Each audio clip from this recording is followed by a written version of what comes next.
خوش آمدید listeners. Today I am going to start last episode of حرارت جان. از قلم ایمن نعمان. اور شروع کرنے سے پہلے چینل کو سبسکرائب کرنا نہ بھولیں. زینش حمزہ کے کمرے کے دروازے کے باہر کھڑی کئی دفعہ دستک دے چکی تھی، لیکن اندر سے دروازہ چاک ہو کے ہی نہیں دے رہا تھا. مگر نہ جانے کیوں زینی کو آج وہ کمرہ بہت پرایا سا لگ رہا تھا. کمرے میں موجود شخص اور وہ کمرہ آج دونوں ہی اس کو پہلی دفعہ خود کے لیے بہت اجنبی سے لگے تھے. ہمت کر کے آخر کار اس نے دروازے پہ ایک آخری دستک ہلکے سے دے ڈالی تھی، مگر دستک دینے کے بعد بھی جب دروازہ کھلنے کے چانسز نہ تھے تب وہ بجھی سی مردہ قدموں سے واپس پلٹنے کو تھی، جب اچانک سے بند دروازہ تھوڑا سا چاک ہوا تھا.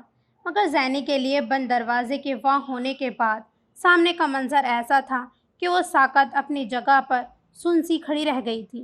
زینش کو لگا تھا کہ حمزہ کے کمرے کے دروازے کے بیچوں بیچ اس کی قبر کھود دی گئی ہو.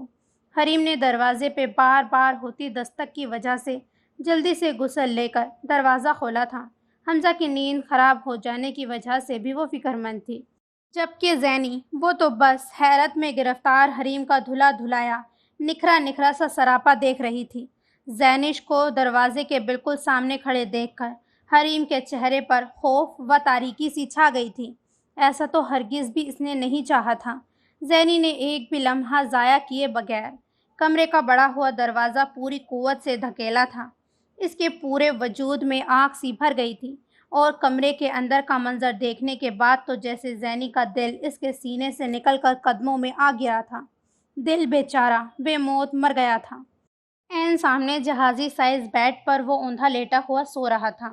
بغیر کسی شرٹ کے سوئے حمزہ کے کشادہ پشت پہ جا بجا ننھی سی خروچیں پڑی ہوئی تھیں، جو اس بات کا بولتا ہوا ثبوت تھی کہ وہ گزری شب اپنے خالص جذبات حریم پر نچھاور کر چکا ہے، اور جو شفاف جذبات اس نے زینی کے لیے رکھے تھے وہ اب ملاوٹ سے لبریز ہو چکے ہیں. اس پہ تضاد ہلکے ہرے رنگ کی بیڈ شیٹ کا شکن آلود ہونا، فرش پہ پڑا بے ترتیب دوپٹہ، اور صوفے پہ بے ترتیب کپڑے، حریم کے کپڑے، سب کچھ ہی تو بالکل صاف تھا آئینے کی مانند. اب تو کوئی شک و شبہ باقی رہا ہی نہیں تھا. زینی آپ غلط سمجھ رہی ہیں. ایسا کچھ بھی نہیں ہے جو آپ سوچ رہی ہیں. حریم نے اپنی سی کوشش کی تھی زینی کو سمجھانے کی. شٹ اپ، تم مت بولنا میرے آگے، تم ہی تو سارے فساد کی جڑ ہو. زینی نے حریم کو بری طرح سے جھڑک ڈالا تھا. اور تم نہیں دو گی کوئی بھی جواب مجھے. تم نے ہی تو میرے حق پہ ڈاکہ ڈالا ہے. دیکھنا، اگر میں آباد نہیں ہو سکی تو تمہیں بھی آباد نہیں ہونے دوں گی. اور یہ شخص میرا جواب دہ ہے، تم نہیں، سمجھی؟ اس کی وکالت مت کرو میرے سامنے. یہ تم سے پہلے میرا شوہر ہے اور میں اس کی بیوی ہوں. وہ زینی تھی، اپنے تمام حساب کتاب سامنے سوئے شخص سے لینا چاہتی تھی. زینش اس وقت یہ بھول گئی تھی کہ یہ تعلق تو بنتا ہی مرد کی مرضی سے ہے. عورت تو جیسے کوئی کھلونا ہوتی ہے جس کی زندگی کبھی بھی اس کے اپنے ہاتھوں کی لکیروں سے بننے کے باوجود خود بھی اس کی حسب منشا بشر نہیں ہوتی، بلکہ اس سے جڑے رشتے تمام تر زندگی اس عورت پر حکمرانی کرتے چلے جاتے ہیں اپنا حق سمجھ کے. حریم گمسم سی آنسو پیتی خاموشی سے اپنے اوپر زینی کے الزامات برداشت کر رہی تھی. زینی کے سخت لہجے میں اس کو واضح وارننگ کا اندازہ ہو چکا تھا جو اس کے دل کو سہما رہا تھا. حمزہ زینی کے چنکھاڑنے پر ایک دم سے نیند سے ہڑبڑا کے اٹھ چکا تھا، اور حواس باختہ سی کبھی حریم کو دیکھ رہا تھا تو کبھی زینی کو دیکھ رہا تھا. اور صورتحال کی سنگینی کا اندازہ ہوتے ہی وہ تو جیسے چھلانگ لگا کر بستر سے اٹھ کر زینی تک آیا تھا. زینی تم، وہ ششدر ہی تو رہ گیا تھا. زینی کو اس وقت اپنے کمرے میں موجود پا کے معاف کر دیا تھا میں نے تمہیں ایک دفعہ پھر دل کے ہاتھوں مجبور ہو کر، لیکن بہت بڑی غلطی کر بیٹھی تھی میں جو تم جیسے شخص پہ ایک دفعہ پھر سے اندھا اعتماد کرنے چلی تھی، جو خود تو آئی تھی ساتھ میں اپنی مخلص محبت کو بھی دل کے تھال میں سجا کر لے آئی تھی، اور بیچاری میری محبت تم جیسے بے وفا شخص کے سامنے ذلیل ہو کے رہ گئی ہے. ایک دفعہ نہیں، کئی دفعہ زینی نے بری طرح حمزہ پر حملہ کیا تھا، اس کے کشادہ شانے پہ غصے میں مکوں کی بوچھار کر دی تھی. ان دونوں کو اس طرح مد مقابل دیکھ کے حریم کو اپنی موجودگی بہت غیر مناسب سی محسوس ہوئی۔ وہ وہاں سے خاموشی سے اپنا من بھر کا وجود لیے کمرے سے جا چکی تھی۔ زینی، میں بہت اذیت میں تھا، مجھے سہارے کی ضرورت تھی، یہ سب بس اسی لیے ہو گیا۔ وہ بغیر کسی بھی جھوٹ کا سہارا لیے اپنی بات کہہ گیا۔ اور جس اذیت سے میں مسلسل گزر رہی ہوں، اس اذیت کا کیا؟ جواب دو۔ مجھے بھی تو سہارے کی ضرورت تھی، لیکن نہیں، میں تو صنف نازک ہوں جو تمہاری طرح اپنا غم غلط نہیں کر سکتی۔ صرف تم ہی مظلوم ہو نا، میں تو جیسے بہت بڑی مجرم ہوں، ہے نا؟ ایسا ہی ہے نا؟ ٹھیک کہا ہے نا میں نے؟ وہ تو جیسے پھٹی پڑی تھی، شرم و حیا کہیں بہت دور جا سوئی تھی، اور شاید نہیں یقینا وہ حق بجانب بھی تھی۔ ایک عورت خود پہ تمام ستم خوشی خوشی سہ سکتی ہے، مگر اپنے حق میں شراکت نہیں برداشت کر سکتی۔ حمزہ، میں بھی تو ایک مرد ہوں یار، تمہارے رویے نے مجھے بھی تو تھکا ڈالا ہے، وہ نڈھال سے انداز میں کہتا۔ اس کو اپنے سینے میں پناہ دینے لگا تھا، مگر زینی نے ایکا ایک اس کے سینے پر ہاتھ رکھ کر اس کو زور سے پرے دھکیلا تھا اور پوری قوت سے گرائی تھی۔ اور میں ایک صنف نازک ہونے کے باوجود تمہارے لگائے گئے جھوٹے الزامات کے نشتر پوری طرح اپنے اندر پیوست ہونے کے باوجود بھی جھیل گئی۔ تمہیں معاف کر کے نئی زندگی کی شروعات کرنے آئی تھی تمہاری دہلیز پر، مگر تمہاری دہلیز نے ہی مجھے قبول کرنے سے انکار کر دیا۔ تو تم کیا مجھے اپنے دل میں اب جگہ دو گے؟ مجھے بھی موقع دو صفائی میں بولنے کا زینی، پلیز۔ حمزہ نے زینی کا دل صاف کرنا چاہا تھا۔ موقع ہی تو دینے آئی تھی، مگر قسمت دیکھو میری، مجھے ہی آخری وارننگ مل گئی ہے۔ یہ نہیں کہوں گی کہ مجھے تم سے شدید نفرت ہو گئی ہے، میرے نزدیک یہ سب بچکانہ باتیں ہیں۔ جس سے محبت کی جاتی ہے اس سے نفرت تو شاید مرتے وقت تک بھی نہیں کی جاتی، مگر بس مجھے افسوس ہے کہ تم بہت بے وفا نکلے۔ زینی، مجھے تمہارے ساتھ ایک نئی شروعات کرنی ہے، پلیز اب یہ ناراضگی ختم کر دو۔ میں تو بہت خوشی سے اپنی نئی زندگی کی شروعات کرنے آئی تھی، مگر میں نہیں جانتی تھی کہ میں موت کی طرف اپنا قدم بڑھا چکی ہوں۔ وہ ہذیانی انداز میں کبھی روتی تو کبھی تالی مار کے زور زور سے ہنسنے لگتی تھی۔ زینی کے اس رویے نے حمزہ کو شدید ندامت کے گہرے سمندر میں جا پھینکا تھا۔ ہاں، تو اب بھی کچھ نہیں بگڑا ہے زینی، میں ہوں نا تمہارے ساتھ، میں سب کچھ پہلے جیسا کر دوں گا، خدا کی قسم بس ایک دفعہ آزما لو مجھے۔ وہ دل برداشتہ سا زینی کو ایک دفعہ پھر شانوں سے تھام چکا تھا۔ اب تو بس یہ دیکھنا کہ جسم سے روح فنا ہونے کے بعد کتنے دن گننے پڑتے ہیں جسم کو کفن میں لپٹ کر قبر میں اترنے تک۔ زینی ایک دفعہ پھر بے آواز روئی تھی، اور اب کی دفعہ ایسی شدت سے روئی کہ حمزہ کی بھی آنکھیں نمی سے بھر گئی تھی۔ کس قسم کی باتیں کر رہی ہو تم؟ شروعات کرنے کے لیے ابھی بھی وقت باقی ہے زینی، کچھ بھی نہیں بگڑا ہے ابھی۔ نہیں حمزہ، شروعات تو آپ کل رات ہی کر چکے ہیں اپنی نئی زندگی کی۔ مبارک ہو آپ کو اپنی نئی نویلی دلہن سمیت خوش آئندہ زندگی۔ بہت بہت چلتی ہوں، بہت دیر آپ کا وقت برباد کیا ہے۔ یہ وقت بھی آپ کو اپنی بیوی کے ساتھ اس کی پناہوں میں گزارنا چاہیے تھا۔ بیوی تو تم بھی ہو میری زینی، میں آپ کی پہلی بیوی ہوں، اور آپ نے میرے حق میں دوسرے کو شریک کر لیا ہے جو مجھے بالکل بھی گوارا نہیں ہے۔ اسی لیے اب زندگی میں کبھی دوبارہ اس رشتے کا حوالہ مجھے مت دیجیے گا۔ زینی، تمہارے مان لینے یا جھٹلانے سے حقیقت نہیں بدل سکتی ہے۔ مجھے یہ گوارا نہیں ہے کہ میری بیوی مجھ سے ناراض رہے۔ بند کریں حمزہ اب یہ اپنی فضول باتیں، تمہارا اصل کیا ہے یہ بہت واضح سامنے آ چکا ہے میرے۔ اب کوئی پردہ نہیں رہا ہے سچ و جھوٹ کے درمیان۔ یہ کہہ کر وہ حمزہ کے کمرے سے نکلتی چلی گئی تھی، مگر قدرت کے فیصلوں کو بھلا کبھی کسی نے بدلا ہے؟ نیکسٹ سین، وہ صلا کو لے کر ہاسپٹل سے گھر آ گیا تھا۔ زینی نے صلا کا ہر ممکن طریقے سے خیال رکھنے کی کوشش کی تھی، اپنے تمام تر دکھوں کو نظر انداز کیے وہ بس صلا کی تیمارداری میں لگی رہی تھی۔ خود پہ ہوئی واردات کا کسی طرح سے بھی حذیفہ سے ذکر بھی نہ کر سکی تھی، اور جا کر شکایت کرتی بھی تو کیا بتاتی؟ یہ کہتی کہ جس روز وہ حمزہ کے بیڈ روم سے نکلی تھی تو حمزہ نے واپس اس کا ہاتھ تھام کر اس کو خود سے قریب کر ڈالا تھا، اتنا قریب کہ اپنا حق تک وصولنے میں وقت نہیں لگایا تھا، دھڑکنوں کو اس کی قید کر لیا تھا اپنے مضبوط بازوؤں میں کہ دم گھٹنے لگا تھا اس کا، لبوں پہ لب رکھ کے اس کی آزادی کو سلب کر ڈالا تھا۔ یا پھر یہ کہتی کہ حمزہ نے اس کے دکھوں کا مداوع کرنے کے لیے اس کے جسم پہ جا بجا اپنے لبوں سے پھوہار برسائی تھی، یا پھر یہ بتاتی کہ وہ ایک لوٹی پٹی سہاگن بن چکی ہے، اس کے نام نہاد شوہر نے اس کے ساتھ تعلق قائم کر لیا ہے۔ لیکن نہیں، جب لبوں پہ کفل چڑھ جائے تو آواز خود بخود حلق میں دفن ہو جاتی ہے۔ ایسا ہی زینی کے ساتھ بھی ہوا تھا۔ پچھلے 2 دنوں سے وہ بس خود کو اپنے کمرے تک محدود کر چکی تھی، جبکہ حمزہ، وہ تو جیسے اپنی شرمندگی اور زینی کے سامنے شدید نادم ہونے کا اپنے ایک ایک لمس کی حدت سے احساس دلاتا رہا تھا اس کو۔ حمزہ کے ہر عمل سے زینی کے روح پہ آئے زخموں کا مداوع کرنے کی کوشش کو وہ بخوبی محسوس کر سکتی تھی۔ حمزہ اپنے پرحدت وجود کو زینی کے وجود میں منتقل کرتے وقت بھی بس بارہا اس بات کا احساس دلاتا رہا تھا کہ وہ اس کی کل متاع حیات ہے۔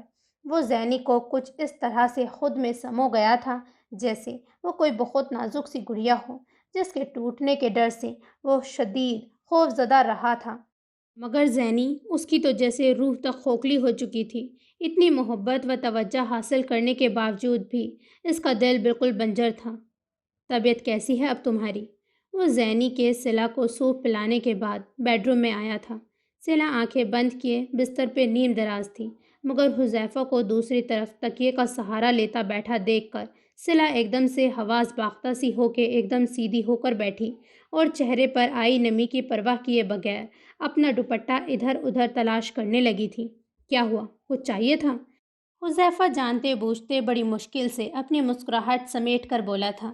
صلہ کی اڑی اڑی رنگت اور ماتھے پہ چمکتے ہوئے موتی اس کو شرارت پر اکسا رہے تھے۔ دوسری طرف صلہ کے لیے سب سے بڑی مشکل یہ تھی کہ وہ اس وقت اپنے کپڑوں میں موجود ہونے کی بجائے زینی کے کپڑوں میں موجود تھی۔ حذیفہ کے کمرے میں اس پر ستم یہ کہ زینی کا لباس صلہ کے کافی زیادہ کھلا اور گلا بھی گہرا تھا، جو کہ صلہ کو مزید بوکھلاہٹ پیدا کرنے کا سبب بن رہا تھا۔ زینی کا سراپا بھرا بھرا سا تھا، جبکہ صلہ زینی کے مقابلے میں قد میں کچھ چھوٹی اور کافی حد تک کمزور بھی تھی۔ پلیز زینی آپی کو بلا دیں۔ وہ اپنی نازک انگلیاں مروڑتی ہوئی جھکی جھکی پلکوں کی چلمن کو جھپکتے ہوئے منمنائی تھی، اور حذیفہ، وہ تو صلہ کی اس ادا پہ سینے میں موجود دل کو بڑی مشکل سے قابو میں کر سکا تھا۔ کیوں؟ کیا ہوا؟ زینی کی کیا ضرورت ہے جب زینی کا بھائی موجود ہے؟ مجھے بتا دو، میں تمہاری مدد کر دیتا ہوں۔ اس کی آنکھوں میں آنکھیں ڈالے وہ حد درجہ سنجیدگی سے گویا ہوا، جبکہ آنکھوں میں شرارت واضح رقصاں تھی لہجے کے مقابلے میں۔ میں پرسنل چیز نہیں مل رہی ہے میری۔ ہر بڑاہٹ میں لبوں سے بے ساختہ غلط ہی پھسل چکا تھا۔ دماغ کی سلیٹ پر اب تک حذیفہ کا نکاح والے روز والا روپ خوف کی صورت میں نقش ہو چکا تھا صلہ کے۔ مجھ میں اور تم میں اب کیا پرسنل؟ حذیفہ کے اتنا کہنے پہ صلہ کی آنکھیں پوری طرح سے واہ ہوئی تھی حیرت کی زیادتی سے۔ میرا مطلب ہے مجھے بتا دو، میں تمہاری وہ بہت ہی پرسنل چیز ارینج کر دیتا ہوں۔ حذیفہ کی رگِ ظرافت اپنے عروج پہ تھی۔ وہ بندہ جو دنیا کے سامنے اینگری ینگ مین کے نام سے جانا جاتا تھا، اگر کوئی اس کو صلہ کے ساتھ بات کرتے دوران دیکھ لیتا تو چکرا ہی جاتا۔ ٹھرکی بےہودہ انسان، پتہ نہیں کیا کیا باتیں کر رہے ہیں مجھ سے، وہ بڑبڑائی تھی۔ کم عمر ضرور تھی مگر نادان ہرگز بھی نہیں تھی، کچھ حقائق سے ناواقف تھی مگر مکمل لا علم بھی نہیں تھی۔ حذیفہ کے ذو معنی جملے کافی حد تک سمجھنے کی کوشش کر رہی تھی اور حیران بھی تھی شدید کہ جو شخص پہلی ملاقات میں کچھ تھا، دوسری میں کچھ اور تیسری میں بالکل ہی مختلف، ایسے شخص کے کون سے چہرے پہ اس کو ایمان لانا تھا۔ صلہ حذیفہ کی حرکات سے مکمل جچ ہو چکی تھی۔ شکریہ لٹل گرل، وہ اس کے گال کو تھپک کر کہتا مزید شوق ہوا، جبکہ صلہ اس کے شکریہ کہنے اور گال پر بکھیرے گئے لمس کی حدت محسوس کر کے شوق سی رہ گئی تھی۔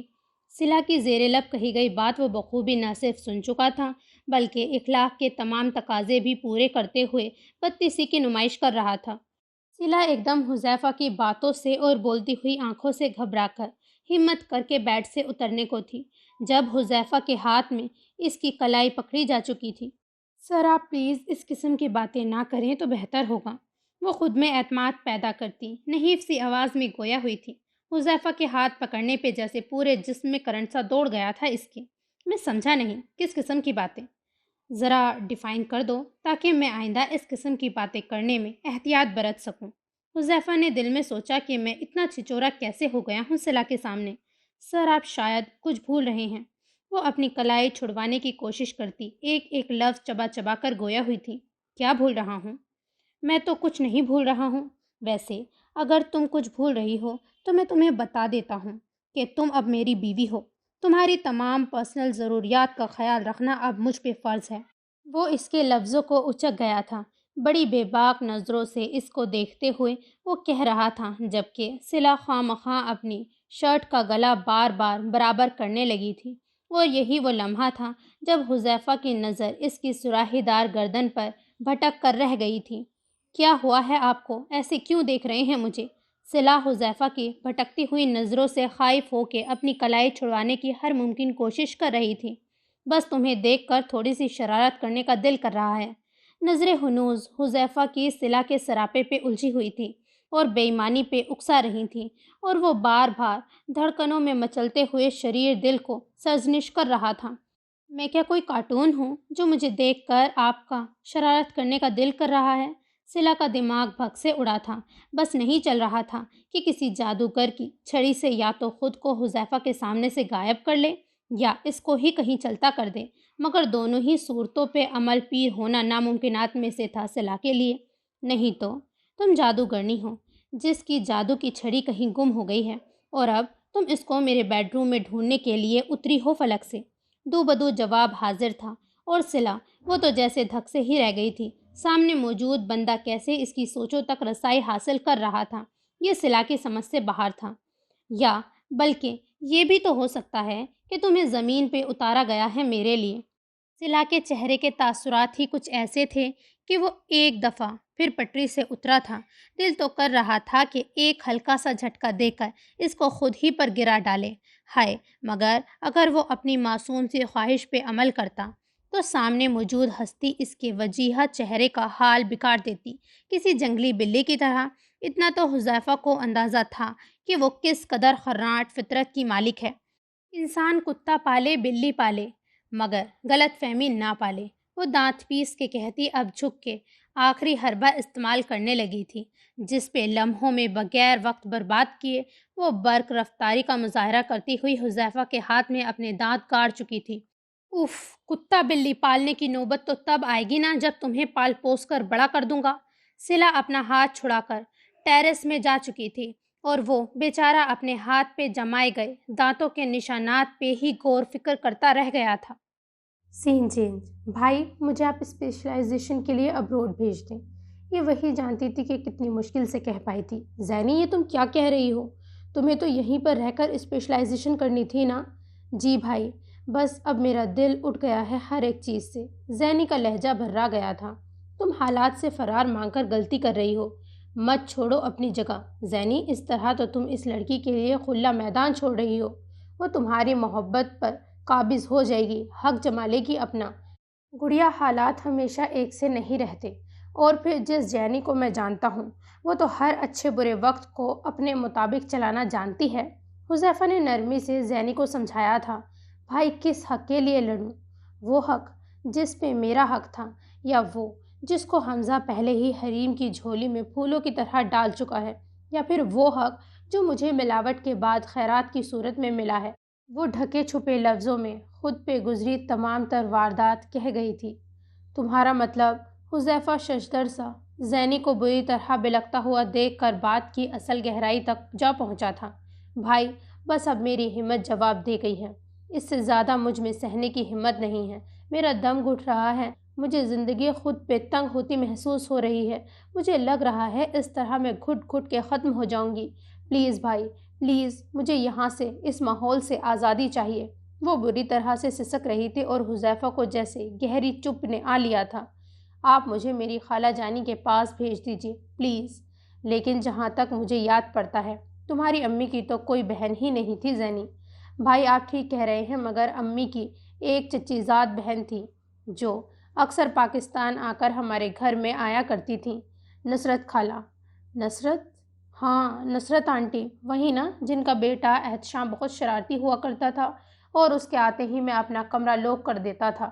حذیفہ نے ذہن پر زور ڈالا تھا اور پھر بہت تیزی سے اس کو یاد آیا تھا کہ مومانی کی ایک کزن آتی تھی جو مومانی کو بے حد عزیز تھی اور بلا شبہ مومانی ان کو بھی بہت پیاری تھی۔ مومانی کے انتقال کے وقت بھی وہ اتنی دور سے غم سے نڈھال دوڑی چلی آئی تھیں پاکستان۔ جی بھائی، آپ نے ٹھیک پہچانا ہے۔ آپ پلیز میرے تمام ڈاکیومنٹس تیار کروائیں، مجھے جلد از جلد یہاں سے نکلنا ہے۔ اور بھائی میری آخری بات مان لیں، حمزہ کو میرے جانے کے بعد پتہ چلے کہ میں جا چکی ہوں اس ملک سے بہت دور اور شاید اس کی زندگی سے بھی۔ ٹھیک ہے، میں کرواتا ہوں تمام ڈاکیومنٹس وغیرہ جمع، مگر تم واپس تو آؤ گی نا؟ حذیفہ کو خوف سا تھا کہ نہ جانے وہ آئے گی بھی یا نہیں۔ ہاں میں آؤں گی، مگر فیصلے کے اختیار آج کی طرح اس وقت بھی آپ کو میرے اختیار میں ہی دینا ہوگا۔ وہ بہت تلخ ہو رہی تھی، جبکہ حذیفہ ساکت سین چین۔ مجھے میری غلطیوں کا احساس ہے زینی، خدا را مجھے معاف کر دو۔ میں تمہارے قدموں میں تمام جہانوں کی خوشیاں ڈھیر کر دوں گا، آخری کوتاہی سمجھ کر ہی معاف کر دو۔ زینی کے ملک سے باہر اسپیشلائزیشن کے لیے جانے کا سن کر حمزہ زینی کے بیڈ روم میں آیا تھا۔ حذیفہ نے تمام کام اتنی جلدی کرائے تھے، محض چند ہی دنوں میں آنن فانن زینش کا انگلینڈ کا ویزا لگ گیا تھا۔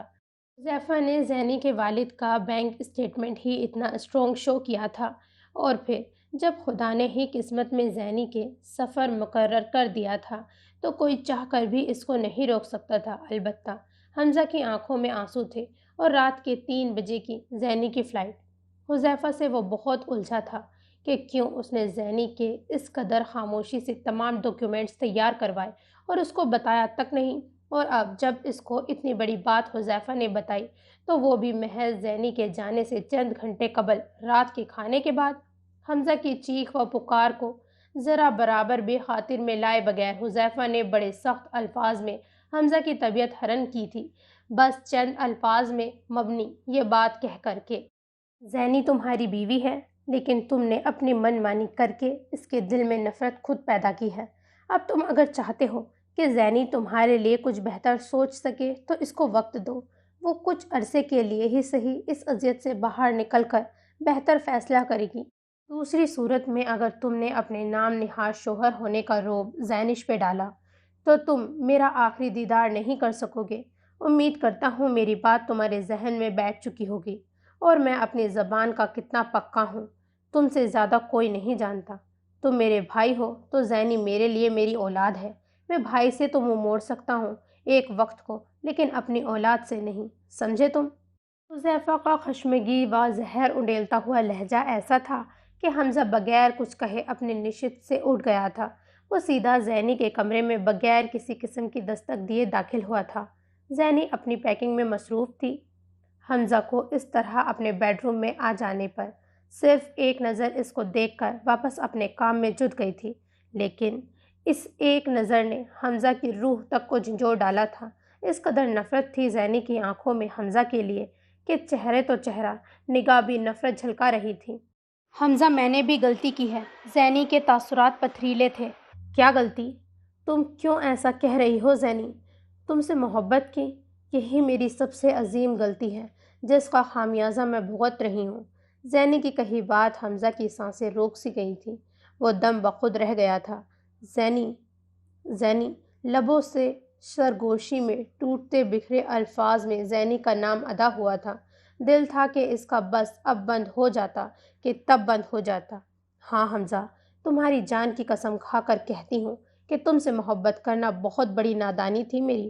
زینی، میں نے تم سے بھی محبت کی ہے، میں تم سے محبت کرتا ہوں، میں تمہارے بغیر نہیں رہ سکتا، مر جاؤں گا۔ اتنی لا تعلقی مت دکھاؤ، نہیں سہ پاؤں گا میں یہ بے رخی۔ حمزہ، کیا ہے یہ میں تمہیں بتاتی ہوں۔ لا تعلق ہوتے میں نے تمہیں دیکھا ہے، بڑی ہی آسانی سے تم نے مجھے جان سے انجان بنا ڈالا۔ زینی طنزیہ انداز میں کہتی اپنے تمام تر کپڑے سوٹ کیس میں رکھتی جا رہی تھی، اور حمزہ کے آج سب سوالات کا جواب بھی خند پیشانی سے دے رہی تھی، اس کے باوجود کہ وہ پل پل اندر سے مر رہی تھی ان لمحات میں، مگر وہ چاہ کر بھی اپنے آنسو کو نہیں روک سکی تھی۔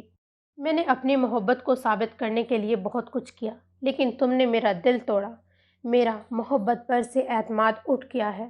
بھروسہ کسے کہتے ہیں میں آج اس لفظ کے معنی بھول چکی ہوں، کیونکہ تم نے مجھے شک کی نظر سے دیکھا، یہی نہیں، تم نے مجھے بے پناہ رلایا ہے، بہت تکلیف دی ہے مجھے تم نے، مگر یاد رکھنا تم ایک دفعہ میری روح تک تو پہنچ کر دکھاؤ اب۔ جسم تک رسائی حاصل کرنا تو بہت معمولی بات ہے، اور ہاں آخری بات، تم نے مجھ سے کبھی محبت نہیں کی۔ یہ کہتے ہوئے وہ کمرے سے باہر نکل گئی، اور حمزہ اس طرح بے رخی برتنے پہ گھٹنوں کے بل گرنے کے سے انداز میں زمین پر بیٹھتا چلا گیا تھا۔ میں آج اپنی زندگی سے زینی کی محبت کھو بیٹھا ہوں۔ زینی نے آج حمزہ کو بہت تلخ حقیقت سے روشناس کروایا تھا۔ ہر کوئی کہتا ہے محبت کو چوٹ پہنچتی ہے، لیکن ایسا نہیں ہے۔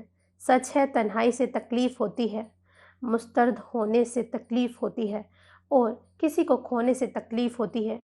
میں اب چاہ کر بھی تمہیں فی الحال موقع نہیں دے سکتی۔ میری جو جگہ تم نے حریم کو دی ہے وہ اب مجھے میری ہو کے بھی نہیں مل سکتی۔ شاید نہیں یقینا، مزید مجھے اپنے آپ کو اس اذیت سے نکالنے کے لیے وقت کی ضرورت ہے۔ وہ جا چکی تھی۔ سین چینج۔ حمزہ نے گھڑی میں ٹائم دیکھا جو فجر کی نماز ادا کرنے کا وقت بتا رہی تھی، اور حریم نے خاموش نظروں سے حمزہ کی سوجی ہوئی آنکھوں کو دیکھا تھا۔ وہ بستر سے اٹھ کر باتھ روم میں جا گھسا تھا۔ کچھ ہی دیر میں شاور سے پانی گرنے کی آوازیں آنے لگی تھیں۔ آدھا گھنٹے کے بعد جب وہ باتھ روم سے نکلا تھا، حریم نے بے ساختہ اس کے چہرے کو دیکھا تھا۔ وہ جو سوچ رہی تھی بالکل ویسا ہی ہوا تھا۔ حمزہ کی آنکھیں خطرناک حد تک سرخ ہو رہی تھیں۔ وہ شاور لیتے دوران رویا تھا۔ حد تو یہ تھی کہ اب بھی عارض نمی لیے ہوئے تھی۔ محبت جیت ہوتی ہے مگر یہ ہار جاتی ہے۔ سین چینج۔ وہ آنکھیں بند کیے جلدی سے فجر کی نماز ادا کرنے کے بعد بستر پہ جا لیٹی تھی۔ کمرے میں سوائے بیٹھ کے سونے کے لیے کچھ بھی نہ تھا، اور ٹھنڈ میں فرش پہ سونے سے حذیفہ نے پہلے روز ہی سختی سے منع کر دیا تھا۔ اس کو سب سے بڑا مسئلہ تو یہ تھا کہ صلہ تنہا نہیں سو سکتی تھی، ہمیشہ بہن بھائیوں کے ساتھ ایک کمرے میں ہی سوتی، اور اب اپنی یہ کمزوری وہ حذیفہ کو ہرگز بھی بتانا نہیں چاہتی تھی۔ اگر اس کو تنہائی سے ڈر نہ لگتا تو وہ چپ چاپ حذیفہ کی اسٹڈی میں ہی سو جاتی، مگر اب کچھ نہیں ہو سکتا تھا۔ وہ زبردستی آنکھیں میچے سونے کی کوشش کر رہی تھی حذیفہ کے مسجد سے آنے سے پہلے، لیکن اس کے سونے سے پہلے ہی حذیفہ آہستہ سے دروازہ کھول کے اندر آ گیا تھا۔ گھڑی اور موبائل سائڈ ٹیبل پر رکھنے کی آواز، باتھ روم میں جانا اور آنا۔ وہ سمجھ چکی تھی کہ حذیفہ آج اتوار ہونے کی وجہ سے آفس نہیں جا رہا ہے، ورنہ فجر کی نماز ادا کر کے گھر آتے ہی وہ کمرے میں آ کر تمام لائٹس روشن کر دیتا تھا، اور جب صلہ شور کرتی تو کہتا، میں اٹھ گیا ہوں تو اب چلو تم بھی اٹھ جاؤ، اور جب تک میں آفس کے لیے تیار ہو رہا ہوں مجھے دیکھو شاباش۔ صلہ کی ناک میں اس نے دم کر رکھا تھا۔ حد یہ تھی کہ وہ محض کچھ دنوں میں ہی خود کو بری طرح سے صلہ کے سر پر زبردستی سوار کر چکا تھا، اور یہ سب کرنے کی وجہ صلہ کو خود میں الجھا کر تمام دکھ درد سے اس کے دل و دماغ کو خارج کرنا تھا۔ وہ مانتا تھا کہ یہ شادی اس نے زینی کے لیے کی تھی، مگر اب وہ اس ایگریمنٹ کے تحت ہوئی فورس میرج کو حقیقت میں رب کے بنائے ہوئے رشتے میں تبدیل کرنے کا فیصلہ کر چکا تھا۔ ایک فیصلہ اور بھی اس نے کیا تھا، اور وہ یہ کہ صلہ کے اختیار میں وہ اس رشتے کو نہیں دے گا۔ وجہ صلہ کی بلا کی معصومیت اور کم عمری تھی، اور جس عمر کے حصے میں اس کی شریک حیات تھی، اس میں اکثر اپنے اچھے برے کی تمیز و پہچان نہیں ہوتی ہے۔ ہاں مگر اس نے دل سے صلہ کو 2 سال دینے کا ارادہ کیا تھا، لیکن وہ بھی اپنے ساتھ ہی اپنی دسترس میں رکھتے ہوئے۔ سر یہ تو ایگریمنٹ میں کہیں نہیں لکھا تھا، وہ چڑچڑے لہجے میں کہتی، حذیفہ کو نادانستگی میں اپنی مخمور آنکھوں کی طرف مبذول کر گئی تھی۔ ایگریمنٹ میں تو کہیں یہ بھی نہیں لکھا تھا کہ تم میری بات کی نفی کرو گے لٹل گرل۔ حذیفہ نے کچھ ایسے جتاتے ہوئے لہجے میں کہا کہ صلہ اپنے لب کچل گئی تھی۔ حقیقت تو یہ تھی کہ اگلے 6 ماہ تک اس کو نہ صرف حذیفہ کی بات سننی تھی بلکہ عمل بھی کرنا تھا۔ دوسری صورت میں ایگریمنٹ کے مطابق حذیفہ کسی بھی قسم کی کارروائی صلہ کے خلاف کرنے کے لیے آزاد تھا۔ اوف خدا را، جلدی سے ختم ہو یہ دن، وہ بڑبڑائی تھی، اس بات سے انجان کہ حذیفہ اب اس کو کبھی بھی اپنی دسترس سے رہائی نہیں دینے والا۔ کون سے دن؟ حذیفہ نے ایک دفعہ پھر اس کی بڑبڑاہٹ پر اس کو جج کر دیا تھا۔ قیامت کے دن سر، اتنا کہہ کر وہ اپنے سر پر سے ڈھلک جانے والا دوپٹے کا پلو برابر کرنے لگی۔ اور صلہ کا یہی انداز تو حذیفہ کے دل کی دنیا کو اتھل پتھل کر کے رکھ دیتا تھا۔ اس طرح یہ حذیفہ کا معمول بن چکا تھا۔ وہ رات دیر تک اس کو جگائے رکھتا تھا، بات سے بات نکال کر اس کو خود میں مگن رکھتا تھا اور صبح ہوتے اپنے ساتھ فجر کی نماز کے لیے اٹھا دیتا۔ مگر آج چھٹی کا دن ہونے کی وجہ سے حذیفہ کا نیند پوری کرنے کا ارادہ تھا، یا شاید صلہ کے وجود کی غرمائش کو اپنے وجود میں منتقل کرنے کی خواہش۔ وہ کروٹ دوسری طرف کیے خود کو سوتا ہوا ظاہر کرنے کی ہر ممکن کوشش کر رہی تھی، مگر وہ بیڈ پر دوسری طرف دراز ہوتا ہوا محسوس ہوا تھا صلہ کو۔ حذیفہ کی باتیں اس کے سر سے گزرتی تھیں، مگر اس کی نگاہوں کی تپش اس کو ہر لمحہ بوکھلاہٹ کا شکار کرنے لگی تھی۔ اور پھر صنف نازک میں تو خدا نے ایک خاص حس رکھی ہے جو اپنے اوپر پڑنے والی ہر طرح کی نظر کو پہچان جاتی ہے۔ وہ سونے ہی والی تھی جب حذیفہ نے دل کے ہاتھوں مجبور ہو کر صلہ کو ہاتھ پکڑ کے اپنی جانب کھینچا تھا۔ اس سے پہلے کہ وہ کچھ بھی سمجھ پاتی، حذیفہ نے مکمل اس کو اپنے گرفت میں لے کر اس کا رخ اپنی طرف موڑ لیا تھا۔ صلہ کے اوپر ایک بھاری ٹانگ رکھ کر وہ اپنے تئیں اس کو خود میں لوک کر چکا تھا اور ساتھ ہی دونوں ہاتھ اس کی پشت کے گرد باندھے اس کی مزاحمت اور لرزش کی پرواہ کیے بغیر اپنا سر صلہ کے سینے میں چھپا لیا تھا۔ یا اللہ، اگلی بار لٹل گرل جب آپ بہانہ کر رہی ہوں سونے کا تو میری حرکتوں پر توجہ مت دینا، ورنہ نیند تو تمہیں آئے گی مگر میری آغوش میں۔ حذیفہ نے سرگوشی کی تھی جو صلہ کو مزید سہما گئی تھی۔ اس کا وجود سرد ہو رہا تھا۔ حذیفہ کی قربت اور اس کے لمس کی حدت صلہ کے لیے جھیلنا جھلسنے کے برابر تھا۔ حذیفہ نے صلہ کی مزاحمت کی پرواہ کیے بغیر اس کی شاہ رخ پہ اپنے لب سے بوسہ دیا تھا۔ وہ ہانپنے لگی تھی۔ ستم یہ تھا کہ شاید آج حذیفہ بہت کچھ کر گزرنے کے موڈ میں تھا۔ وہ آنکھیں بند کرتی بس نڈھال سی اس کی پناہوں میں سسک اٹھی تھی۔ سمجھ تو تمہیں آ ہی گئی ہوگی، وہ کہتا سر اونچا کر کے اس کی ٹھوڑی پر چٹکی لے کر دوبارہ اپنا سر اس کے سینے پہ رکھ چکا تھا۔ میرے سینے پر واپس سر نہیں رکھیں، مجھے گھٹن ہو رہی ہے، سانس نہیں لے سک رہی ہوں میں سر، مجھ سے دور ہو جائیں، آپ بہت بھاری ہیں۔ تم شاید ابھی اس سب کے لیے تیار نہیں ہو مگر اس کی عادت ڈال لو۔ وہ اس وقت اس بات کو بھولے بیٹھا تھا کہ وہ صلہ کو فی الحال اپنے احساسات سے انجان رکھنے کا وعدہ کر چکا تھا، یا شاید نکاح میں ہی ایسی طاقت ہے جو اپنا آپ منوانا جانتی ہے۔ صلہ نے اس کی گستاخیوں کی تاب نہ لاتے ہوئے اسے دھکا دینے کی کوشش کی تھی، لیکن مزید وحشت زدہ سی ہو گئی تھی اس بات کا احساس ہوتے ہی کہ وہ بغیر شرٹ کے اس کے اس قدر پاس ہے۔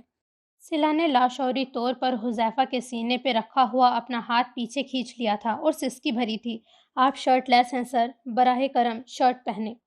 وہ احساس دلا رہی تھی مگر وہ اس وقت کسی بھی قیمت پہ اس کو آزادی دینے کے لیے راضی نہ تھا۔ نہیں، میں اس طرح آرام سے ہوں، ڈھٹائی سے جواب دیا تھا۔ میں نہیں، آپ پلیز ہٹیں، میں ہر جانہ بھرنے کے لیے تیار ہوں، بس آپ مجھ سے دور ہو جائیں۔ تمہیں برا لگ رہا ہے لٹل گرل، لیکن معذرت پیاری لڑکی، میں بغیر قمیض کے سونے کا عادی ہوں، پر اگر تم نے مزید مجھے خود سے دور کیا تو تمہیں ہر جانہ اس سے بھی زیادہ گہری جسارتوں کی صورت میں ادا کرنا ہوگا۔ تم چھوٹی ہو، میں اپنی حدود جانتا ہوں، مگر مجھے اتنا قریب آنے کی اجازت تم سے نہیں لینی پڑے گی، بیوی ہو تم میری۔ لہجہ سخت ہوا تھا حذیفہ کا اور صلہ رودی تھی۔ آج اس کے انداز میں شرارت نہ تھی بلکہ اشتہاق بول رہا تھا۔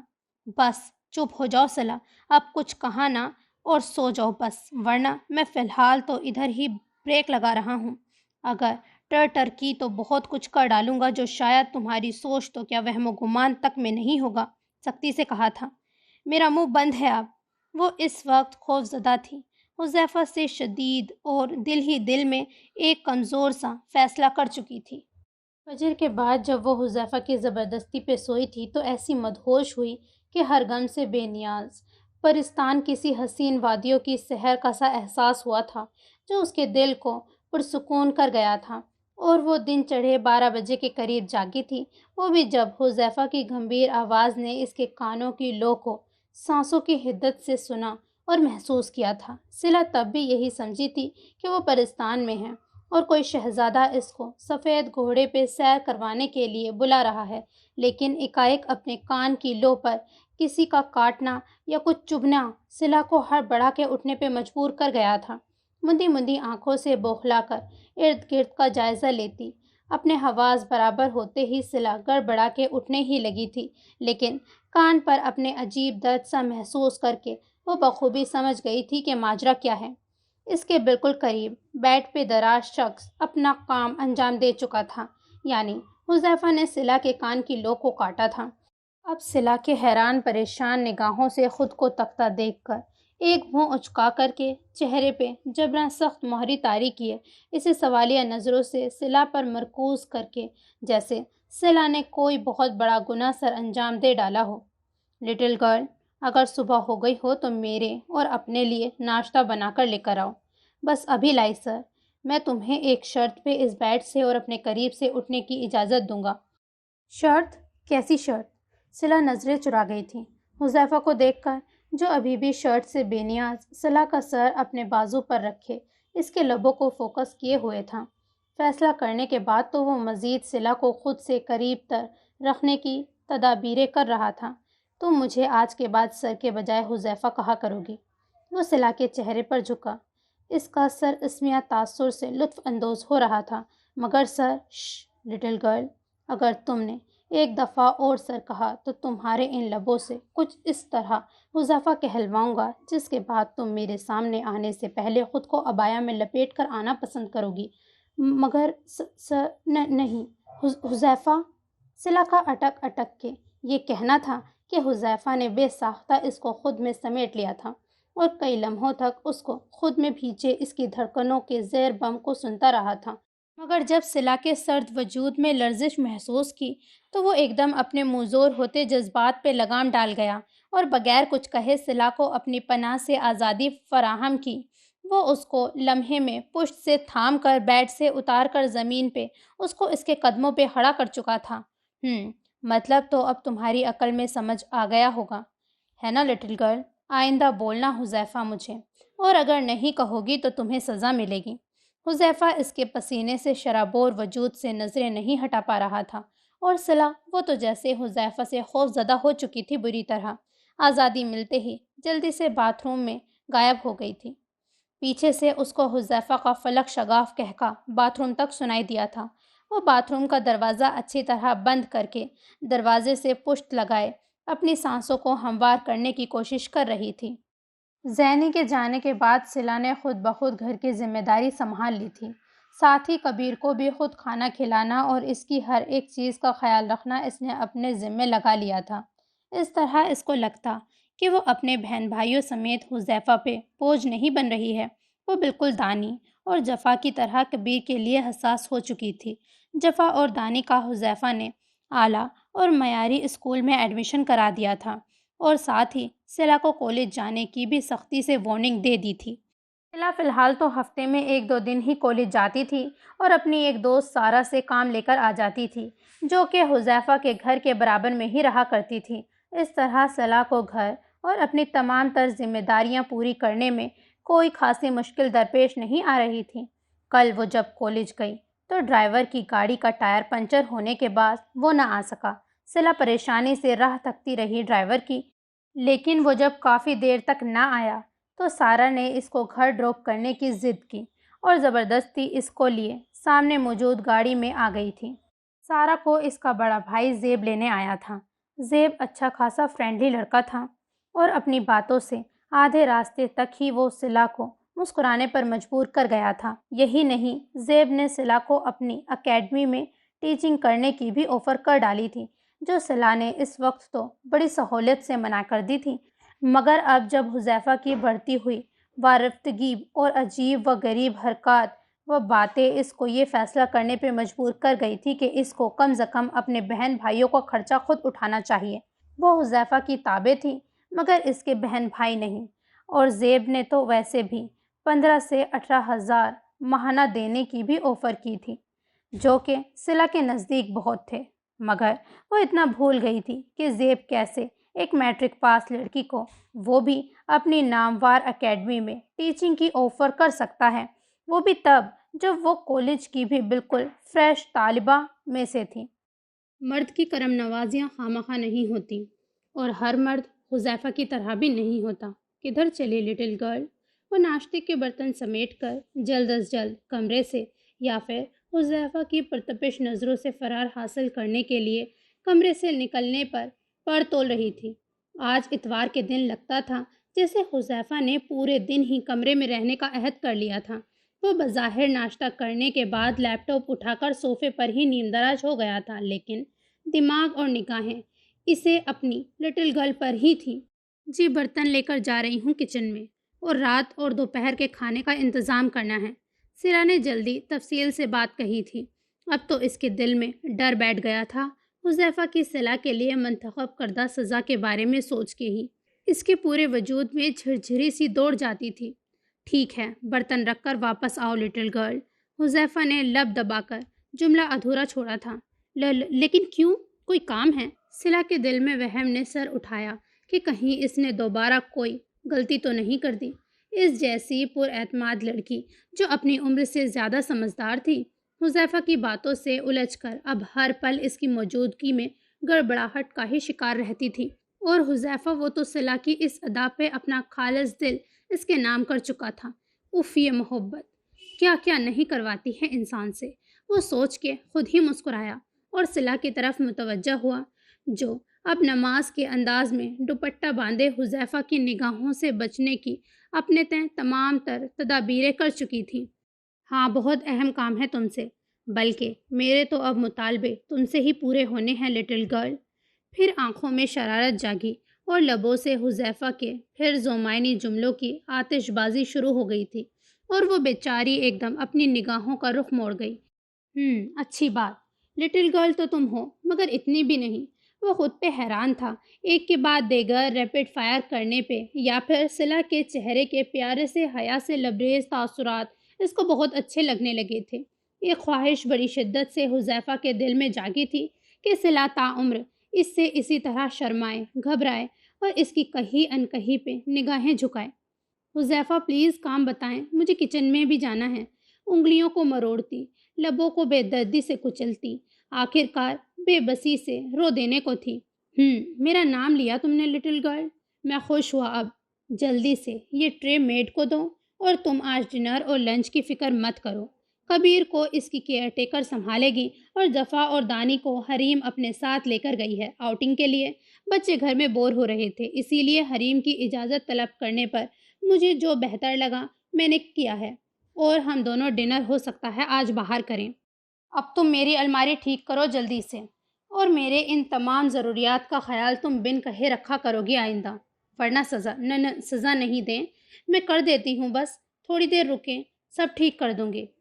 شاباش لٹل گرل، حذیفہ نے کہنے کے ساتھ ہی اٹھ کر صلا کے رخسار پہ محبت بھری چٹکی بھری اور واپس اپنے لیپ ٹاپ میں مصروف ہو گیا۔ پلیز حذیفہ، مجھے اس قدر اپنا عادی تو مت بنائیں، صلا نے دکھتے ہوئے دل کے ساتھ سوچا تھا۔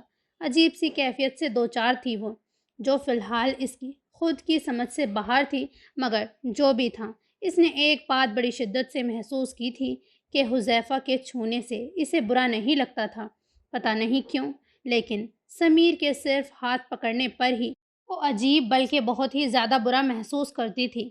ذہن کو جھٹک کر اس نے الماری کے پٹ کھول کر ایک طائرانہ نظر پوری الماری کے اندر ڈالی تھی، اور اس کی طرف دیکھا تھا۔ الماری اندر سے مکمل ابتری کا شکار تھی، کپڑے استری اور طے ہونے کے باوجود الٹ پڑے تھے، یا شاید دانشتہ صلا کو اپنی نظروں کے سامنے رکھنے کے لیے یہ سب سر انجام کیا گیا تھا۔ اس میں تو قریب آدھا دن لگے گا، اسے صاف کرنے کے لیے تو بہت وقت درکار ہوگا۔ اس نے اسے دیکھتے ہوئے معصوم سا چہرہ بنایا، اور پھر حذیفہ کے خفگی کے ڈر سے الماری کی صفائی شروع کر دی تھی، جبکہ حذیفہ مسلسل اس کو ہی نظروں کے حصار میں لیے ہوئے تھا۔ بظاہر صلا کے پلٹنے کے خیال سے ایک اچٹتی سی نظر لیپ ٹاپ پر کام پہ ڈال لیتا، مگر ابھی تو اس کا سب سے اہم ترین فعل صلا کو تکنا اور تکتے ہی رہنا تھا، بغیر اس بات کی پرواہ کیے کہ اس کی پرتپش نظریں دوسرے فریق پر کس طرح ظلم ڈھا رہی ہیں۔ اوف، ایسے بے ڈھنگے ہیں سر، مگر ایسے لگتے تو نہیں، دیکھنے میں تو لگتا ہے بہت نفاست پسند ہیں، لیکن یہاں الماری کا حال تو ایسا ہے جیسے دو بلیوں نے پانی پت کی آخری جنگ لڑی ہو۔ ایسے تو انہیں ہر چیز میں نفاست چاہیے ہوتی ہے، مگر الماری تو جیسے ان کی تمام پول پٹی کھول رہی ہے کہ کس قدر ترتیب سے دور ہیں ان کی نیچر۔ وہ عادت کے مطابق بآواز بلند بڑبڑاتے ہوئے کپڑے ایک ترتیب سے رکھ رہی تھی۔ اس بات کو ایک سر فراموش کر گئی تھی کہ حذیفہ کمرے میں موجود ہے اور ایک دم سے چیخ اٹھی تھی، توبہ ہے! یہ اپنے استعمال شدہ کپڑوں کو فرش پہ پٹکنے کی بجائے گندے کپڑوں کی ٹوکری میں ان کو نہیں پھینک سکتے ہیں؟ ٹوکری کے بجائے فرش پہ پڑے کپڑوں کو اٹھا کر کے وہ ٹوکری میں ڈالتی ہوئی چکرا گئی۔ اپنے کام میں صلہ کی زور شور سے غصے سے بھرپور بڑبڑاہٹیں عروج پر تھیں۔ ایک بار پھر اگر تم نے میرے لیے مزید کوئی گوہر افشانی کی تو تمہیں بھی ان میلے کپڑوں سمیت ٹوکری میں ڈال کر از خود کپڑوں سمیت تمہیں بھی دھو دوں گا۔ پچھلے آدھا گھنٹے میں وہ تقریباً صلہ کی مسلسل نایاب ترین اپنی ذات کے لیے کمنٹس ملاحظہ کر رہا تھا، مگر جب برداشت سے باہر ہو گئی صلہ کی افسوس بھری ملامتیں تو وہ تنک اٹھا تھا۔ او لٹل گرل، اپنا کام کرو اور میرے بارے میں بری چیزوں کو سوچ کر اپنی عقل کے گھوڑے مت دوڑاؤ، اور ان کی بجائے جلدی سے اپنا کام ختم کرو۔ اس کے بعد اور بھی بہت سے کام ہیں تمہارے کرنے کے۔ وہ بغیر کچھ کہے جلدی حذیفہ کی الماری درستگی تک پہنچانے میں جت گئی اور بڑی مشکل سے خود پہ ضبط کیا تھا بڑبڑانے سے۔ حذیفہ اپنی الماری میں صلہ کو مصروف چھوڑ کر لبوں پہ شوق سی دھن بجاتا ہوا شاور لینے باتھ روم میں جا گھسا تھا۔ باتھ روم سے باہر نکلتے ہی وہ صلہ کے بالکل پشت پہ جا کھڑا ہوا تھا، مگر صلہ اس قدر مگن تھی اپنے کام میں کہ جیسے ہی سب کچھ ترتیب دے کر الماری کے پٹ بند کر کے پلٹی، ایک دم سے بے دھیانی میں حذیفہ کے سینے سے جا ٹکرائی تھی۔ صلہ کے قد کے باعث اس کا سر حذیفہ کے سینے میں مکمل فکس ہو گیا تھا۔ ہڑبڑا کر گردن اونچی کر کے اس نے دیکھا کہ آیا کون سے کھمبے سے ٹکرا گئی ہے، مگر گردن اونچی کر کے دیکھنے پہ معلوم ہوا کہ وہ بانس نما چیز کوئی چیز نہیں ہے بلکہ جبری شخص ہے۔ آئندہ مجھے دیکھنے کی خواہش ہو تو بتا دینا، چھوٹا سا اسٹول لا دوں گا، اس پہ چڑھ کے تم بآسانی مجھے دیکھ سکو گی۔ تازہ شاور لیے وہ اس کو مسکراتی نظروں سے دیکھ رہا تھا، لیکن جلد ہی اس کی مسکراتی آنکھوں میں حیرت کھلی تھی جب صلہ نے اس کے منہ پہ چیخ ماری تھی۔ حذیفہ نے صرف جینز پہن رکھی تھی اور اس کے گردن کے گرد ایک تولیہ پھیلا ہوا تھا۔ وہ سمجھ گیا تھا صلہ کی چیخنے پر اور گریز کرنے کی کیا وجہ ہے۔ جلدی سے بیڈ پر سے ٹی شرٹ اٹھائی تھی اور اسے پہنا۔ وہ ابھی صلہ کے پاس تھا اتنا کہ صلہ کے نتھنوں سے حذیفہ کے وجود سے اٹھتی باڈی اسپرے کی خوشبو اس کو اپنی مٹھیاں سختی سے بند کرنے پر مجبور کر گئی تھی۔ لٹل گرل، آپ اب مڑ سکتی ہو۔ وہ اس کے شانوں پہ دباؤ ڈالتا گمبھیرتا سے گویا ہوا تھا۔ وہ اس کی آواز سن کر آہستہ آہستہ مڑی اور ہچکچاتے ہوئے اس کے اوپری جسم کی طرف دیکھا۔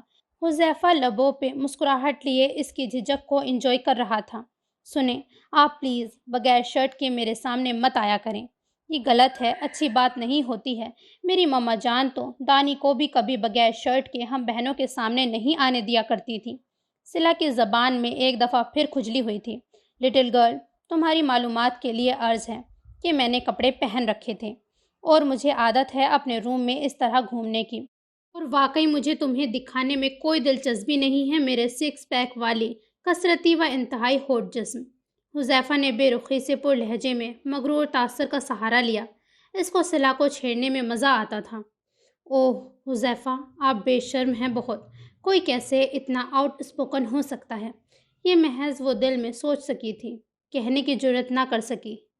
سین چینج، میرا سلام کہہ دینا تم اپنی اینجل کو، خالہ نے بیٹے عہد شام کو کہا تھا، جو کہ جوگنگ کرنے کے بعد سیدھا کچن میں ہی آیا تھا عرفہ کے ہاتھ سے نکالا گیا فریش اورنج جوس پینے۔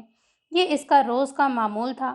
وہ اپنی ماں کی پیشانی پہ بوسہ دیتا، اس کے بعد ہی اپنا نیا دن شروع کرتا ماں کی دعاؤں سے۔ کہہ دوں گا۔ کیوں، آپ آج جلدی جا رہی ہیں آفس؟ ہاں، آج ایک اہم کام ہے، پہلے وہ نمٹاؤں گی، پھر وقت سے پہلے آفس پہنچ جاؤں گی تاکہ میری خڑوس بوس میری شامت نہ بلائے۔ خالہ جاب کرتی تھیں، صبح 8 سے 5 بجے تک کے ان کے دفتر کے اوقات تھے، اور عہد شام بھی انگلینڈ کی نامور ملٹی نیشنل کمپنی میں اونچی پوسٹ پر فائز تھا۔ اوکے امی، آج آپ میرے مشورے پر عمل کر لیں، دے دیں اپنی اس چڑیل بوس کو چوہے مارنے والی دوا، تاکہ چند دن آپ کو اپنا دیدار ہی نہ کروا سکے۔ عہد شام نے دودھ میں کارن فلیکس ڈال کر چمچ چلاتے ہوئے مزے سے ہاک لگائی تھی اور 2-4 چمچ کھا کر بھرا ہوا پیالہ ماں کی طرف کھسکا دیا۔ یہ کیا عہد شام، تم نے اپنا ناشتہ کیوں چھوڑ دیا؟ خالہ نے آنکھیں دکھائی تھیں۔ آدھا اینجل کے ساتھ بھی تو کروں گا اور پھر اس کو کمپنی دے کر 9 بجے تک آفس چلا جاؤں گا۔ شریر ہو تم بہت عہد شام، مگر تم اس کو زیادہ ستایا مت کرو، وہ بہت برے وقت سے گزر رہی ہے اور آج کل اس کی طبیعت بھی بہت خرابی کا شکار رہتی ہے اور ہو سکتا ہے وہ آج بھی یونیورسٹی نہ جا سکے۔ خالہ نے بیٹے سے نظریں چراتے ہوئے دکھی دل سے کہا تھا۔ زینی حرف بہ حرف اپنے اوپر گزرنے والی تمام تکلیف دہ داستاں خالہ کے سینے میں منہ چھپا کے کہہ ڈالی تھی، اور خالہ وہ تو جیسے زینی کا دکھ کچھ اس طرح سے محسوس کر رہی تھیں جیسے وہ ان کی سگی اولاد ہو۔ زینی کی تکلیف پہ ان کی بھی شدت غم سے آنکھوں میں آنسو تیر گئے تھے۔ کیا ہوا ہے زینی کی طبیعت کو؟ کیا پھر سے اس ذلیل انسان نے کچھ کہا ہے اس کو؟ زینی کی خرابی طبیعت کے بابت سن کر وہ فکر مند ہو گیا تھا اور ساتھ ہی حمزہ کا خیال دماغ میں آیا کہ کہیں اس نے تو زینی کو کچھ اوٹ پٹانگ نہیں بولا۔ اتنی مشکل سے وہ اور اس کی ماں زینی کو واپس زندگی کی طرف لانے کی کوشش کر رہے تھے اور کافی حد تک کامیاب بھی ہو چکے تھے، تو پھر اب؟ بس بیٹا، اللہ بیٹیوں کے نصیب اچھے لکھے سب کی، وہ کیا کہے گا؟ وہ جتنا زینی کے ساتھ برا کر چکا ہے اس کے بعد تو برا لفظ بھی چھوٹا ہے کہنے کو۔ تو پھر آپ زینی سے بولیں کہ میں خلا کے پیپرز فائل کر دیتا ہوں، بہت سہلی ہے اس نے اذیت، میں مزید اب اور اس کو اذیت برداشت نہیں کرنے دوں گا۔ زینی ابھی خلا نہیں لے سکتی، وہ تمہید باندھنے لگیں۔ کیوں امی، کیوں نہیں لے سکتی؟ وہ ڈیزرو نہیں کرتی ہے اس خبیث انسان کی ہم سفری۔ عہد شام کی آنکھوں میں سرخی دوڑ آئی تھی۔ ایسا لگ ہی نہیں رہا تھا کہ یہ وہی شخص ہے جو زینی کو ہنسانے کے لیے اس کی صرف ایک مسکراہٹ کی خاطر کیا کیا اوٹ پٹانگ حرکتیں اور فضول کی بونگیاں ہانکتا رہتا تھا۔ 24 سالہ عہد شام زینی کے آگے پیچھے ایسے گھومتا ہے جیسے کوئی ٹینیجر لڑکا اپنی محبوبہ کو امپریس کرنے کے لیے کرتا ہوا نظر آتا ہو۔ وہ غصے میں جرح پر اتر آیا تھا۔ وہ امید سے ہے عہد شام، خالہ نے نڈھال سے انداز میں کہا تھا اور بیٹے سے نظریں ملائے بغیر اپنا پرس اٹھاتی ہوئی ٹیبل سے گھر کی بیرونی دروازہ عبور کر گئی تھیں۔ جانتی تھیں کہ ان کا اکلوتا لاڈلا بیٹا اب سے نہیں بہت پہلے سے زینی کے لیے نرم گرم جذبات رکھتا ہے۔ وہ تو اس کا رشتہ تک لے کر پہنچی تھی پاکستان زینی کی ماں کے انتقال سے 1 ماہ پہلے، مگر معلوم ہوا کہ اس کا نکاح حمزہ سے ہو چکا ہے۔ وہ یہ خبر سن کر واپس انگلینڈ آئیں تو عہد شام کو منتظر پایا تھا زینی کے گھر سے ملنے والی مثبت جواب کا، مگر جب انہوں نے بیٹے کو اس کی محبت کے کسی اور کے نام لکھ جانے کی خبر سنائی تو جیسے اس کی آنکھوں سے چمک ہی ماند پڑ گئی تھی۔ مگر وقت کے ساتھ اس نے سمجھوتا کر لیا تھا اپنی ماں کی خاطر۔ قسمت نے ایک دفعہ پھر اس کو تحفہ دیا تھا خوشیاں جینے کے لیے، اور وہ تھا زینی کا اسپیشلائزیشن کے لیے لنڈن آنا۔ مگر زینی کے ویران چہرے کو دیکھ کر وہ ششدر رہ گیا تھا۔ اس کی بنجر آنکھیں جن میں سے خواب بڑی بے رحمی سے نوچ کر پھینکے گئے تھے، عہد شام کے لیے زینی کا یہ روپ موت کا سا تھا۔ وہ اس کو واپس زندگی کی طرف کھینچ لایا تھا، مگر اب کیا ایک دفعہ پھر زینی کو میں اس کے کھول سے نکال سکوں گا؟ زینی کو انگلینڈ آئے ہوئے 1 ماہ سے زائد ہو چکا تھا اور اس دوران اس کی حذیفہ صلاح کبیر دانی اور جفا سے روز ہی بات ہوا کرتی تھی۔ حذیفہ اس کو اپنا خیال رکھنے کی تاکید کرتا۔ حذیفہ نے بھاری بھرکم رقم زینی کے اکاؤنٹ میں ٹرانسفر کرا دی تھی تاکہ اس کو دیار غیر میں کسی بھی قسم کی پریشانی کا سامنا کرنا نہ پڑے۔ یہی نہیں، حذیفہ نے زینی کے لیے اپنے سگے بھائی سے قطع تعلق اختیار کر لی تھی۔ وہ حمزہ سے کلام تک کرنے کا روادار نہیں رہا تھا، لیکن حریم سے اس کا رویہ قدرے نرم تھا کیونکہ وہ اس کو حقیقتاً بے قصور لگی تھی۔ قصور تو اس کے سگے خون کا تھا۔ اس نے رشتوں پہ اعتماد نہ کیا اور پھر حذیفہ کے شرست میں نہ تھا کہ عورتوں سے وہ تلخ رویہ اختیار کرتا۔ کچھ چیزیں انسان اپنی عادت سے مجبور ہو کر کرنے پہ مجبور ہوتا ہے، یہی معاملہ حذیفہ کے ساتھ تھا۔ عہد شام تیزی سے سیڑھیاں چڑھ رہا تھا جب اس کی تیز رفتاری کی وجہ سے اوپر سے نیچے اترتی زینی اس سے بری طرح سے ٹکرائی تھی اور لڑکھڑانے کو تھی، لیکن عہد شام نے اس کو شانوں سے تھام کر گرنے سے روکا تھا اور زینی کو اس کے قدموں پہ کھڑا کر کے جھٹ اپنے ہاتھ اس کے شانے سے اٹھا لیے۔ اینجل یار، تم اب سیڑھیاں دیکھ بھال کر اترا کرو، ابھی تو میں تھا تمہیں گرنے سے بچا لیا ہے میں نے۔ زینی گرنے کے خوف سے چیخ پڑی تھی۔ اس سے پہلے کہ وہ مزید خوف زدہ ہوتی، احتشام نے نرمی سے کہا تھا۔ سر چکرانے کے بعد زینی نے سختی سے اس کے گریبان کو پکڑا تھا۔ اینجل، اب تم آنکھیں کھول سکتی ہو۔ میں تمہیں تمہارے قدموں پہ جما چکا ہوں، اور اعتماد رکھو، تمہیں دوبارہ لڑکھڑانے نہیں دوں گا۔ بس ایک دفعہ مجھ پہ اعتماد کر کے تو دیکھو۔ احتشام نے بہت آرام سے لیکن بہت بڑی بات کہہ ڈالی تھی، اور یہ اس نے دل کی بات کہہ ڈالی تھی زینی سے۔ خالی چہرہ، ویران آنکھیں، رت جگہوں سے مرجھایا ہوا سراپا۔ وہ بس خاموشی سے آنکھیں کھول کر احتشام کو دیکھتی رہ گئی تھی۔ سب سے بڑا دھچکا تو اس کے لیے یہ تھا کہ احتشام جان چکا تھا کہ وہ امید سے ہے، اور دوسرا احتشام کے ڈھکے چھپے لفظوں میں کہی بات سے، یعنی وہ اس کو یقین دلا رہا تھا کہ وہ ہمیشہ اس کے ہر دکھ سکھ میں ساتھ رہے گا، یا پھر اس کو بہت تہذیب کے دائرے میں رہ کر پرپوز کیا گیا تھا۔ وہ فی الحال بس اپنے دماغ میں چکراتے سوال کا جواب چاہتی تھی۔ اب تو اس میں احتشام سے نظر ملانے تک کی ہمت نہ رہی تھی۔ نظر ملاتی بھی تو کیسے؟ جس کو اس حال میں اس کا ہمدرد، اس کا ساتھی بننا چاہیے تھا، وہ تو بے وفا ٹھہرا تھا، اور جو اس کا صرف ایک کزن لگتا تھا، وہ اس کے احساس میں گھل رہا تھا، بالکل ویسے ہی احساس جیسے وہ حمزہ کے لیے کیا کرتی تھی۔ وہ اب بھی اس کو احتیاط سے سیڑھیوں سے اتار رہا تھا۔ یہی نہیں، اس نے خود اوپر جس کمرے میں زینی قیام پذیر تھی، اس میں ہی شفٹ ہونے کا فیصلہ کر لیا تھا، اور زینی کو نیچے اپنے کمرے میں۔ سین چینج۔ پلیز ڈاکٹر، میری وائف کے بارے میں کچھ تو بتائیں پلیز، حمزہ نے آپریشن تھیٹر سے باہر نکلتے ڈاکٹر سے پوچھا تھا۔ حریم تینوں بچوں کے ساتھ گھر واپس آ رہی تھی جب تینوں کو آئس کریم کھلانے کے لیے گاڑی پارک کر کے سڑک پار کر کے آئس کریم لینے اتری، یہ سوچ کے کہ لمبا یو ٹرن لینے سے بچ جائے گی، مگر قسمت کو تو جیسے کچھ اور ہی منظور تھا۔ روڈ سے دوسری طرف بنے آئس کریم پارلر تک پہنچنے سے پہلے ہی ایک گاڑی اس کو ہٹ کر کے آگے نکل گئی تھی۔ آپ کی مسز خطرے سے باہر ہیں، مگر کیا ڈاکٹر؟ ہم آپ کی بیبی کو نہیں بچا سکے، اور اب آپ کی مسز کمپلیکیشن کے بعد دوبارہ کبھی کنسیو نہیں کر سکیں گے۔ حمزہ کو لگا جیسے اس کے اوپر بہت بڑا بم گر گیا ہو۔ سین چینج۔ اینجل، یہ تم کیا کر رہی ہو؟ تمہارا دماغ ٹھیک ہے؟ کیوں تم چیئر پر چڑھی ہو؟ زینی کرسی پر کھڑی اوپری کیبنیٹ کا پٹ کھولے نہ جانے کس انمول خزانے کی تلاش میں سرگرم تھی۔ زینی کا تو نہیں پتا، لیکن احتشام کا تو جیسے سانس بند ہونے والا تھا، کیونکہ جس کرسی پہ وہ کھڑی تھی اس کا ایک پیر ٹوٹا ہونے کے بعد کیل سے جڑا تھا، اور اس کرسی کو خالہ نے اسی لیے ادھر رکھا تھا کہ احتشام اس کو ٹھیک کروا دے وقت ملنے پر۔ کچھ نہیں، بس ایک اور بیکنگ ٹرے ڈھونڈ رہی ہوں، ہر جگہ دیکھ لی ہے مگر نہیں ملی، تو سوچا آخری کیبنیٹ بھی دیکھ ہی ڈالوں۔ زینی نے بغیر پلٹے جواب دیا۔ میرے ہاتھ کے بنائے گئے کھانوں کو میں اتنی آسانی سے سرو نہیں کروں گی آپ کی خدمت میں، جو آپ انتظار کر رہے ہیں کہ میں اتر کے فوری آپ کے آگے دسترخوان بچھانے لگوں گی۔ وہ احتشام سے ہنسی مذاق میں مصروف، یہ جانے بغیر کہ ایک بہت بڑا طوفان اس کا منتظر ہے، اور احتشام بغیر مزید کچھ کہے بہت احتیاط سے کرسی تک پہنچا تھا، کیونکہ زینی اگر ذرا سا بھی پلٹتی تو کرسی کا پچھلا پایا نکل جاتا، اور اس صورت میں زینی سمیت اس کے وجود میں سانس لیتی زندگی کو بھی نقصان پہنچ سکتا تھا۔ بیکنگ ٹرے ملتے ہی وہ خوشی سے پلٹی تھی، اور وہی ہوا جس کا ڈر تھا۔ کرسی کا پایا ایک دم چر کی آواز کے ساتھ الگ ہوا، اور زینی زمین بوس ہونے ہی والی تھی، مگر احتشام نے ہاتھ پھیلا کے کمال پھرتی کا مظاہرہ کرتے ہوئے زینی کو گرنے سے بچا لیا۔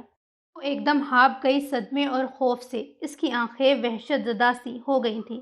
احتشام کے پاس زینی کو بازوؤں میں اپنے لپیٹنے کے علاوہ کوئی چارہ نہیں تھا، اور اگر ایسا وہ نہیں کرتا تو اس معصوم ننھی سی جان کا سوچ کے ہی اس کا دل لرز گیا تھا، جبکہ بیکنگ ٹرے چھماکے سے زمین پہ جا گری تھی۔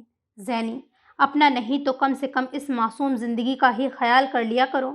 ابھی اگر تم گر جاتی تو جانتی ہو کیا ہوتا؟ وہ غصہ ہوا اور زینی کے اوپر صحیح معنوں میں راشن پانی لے کر چڑھ دوڑا تھا۔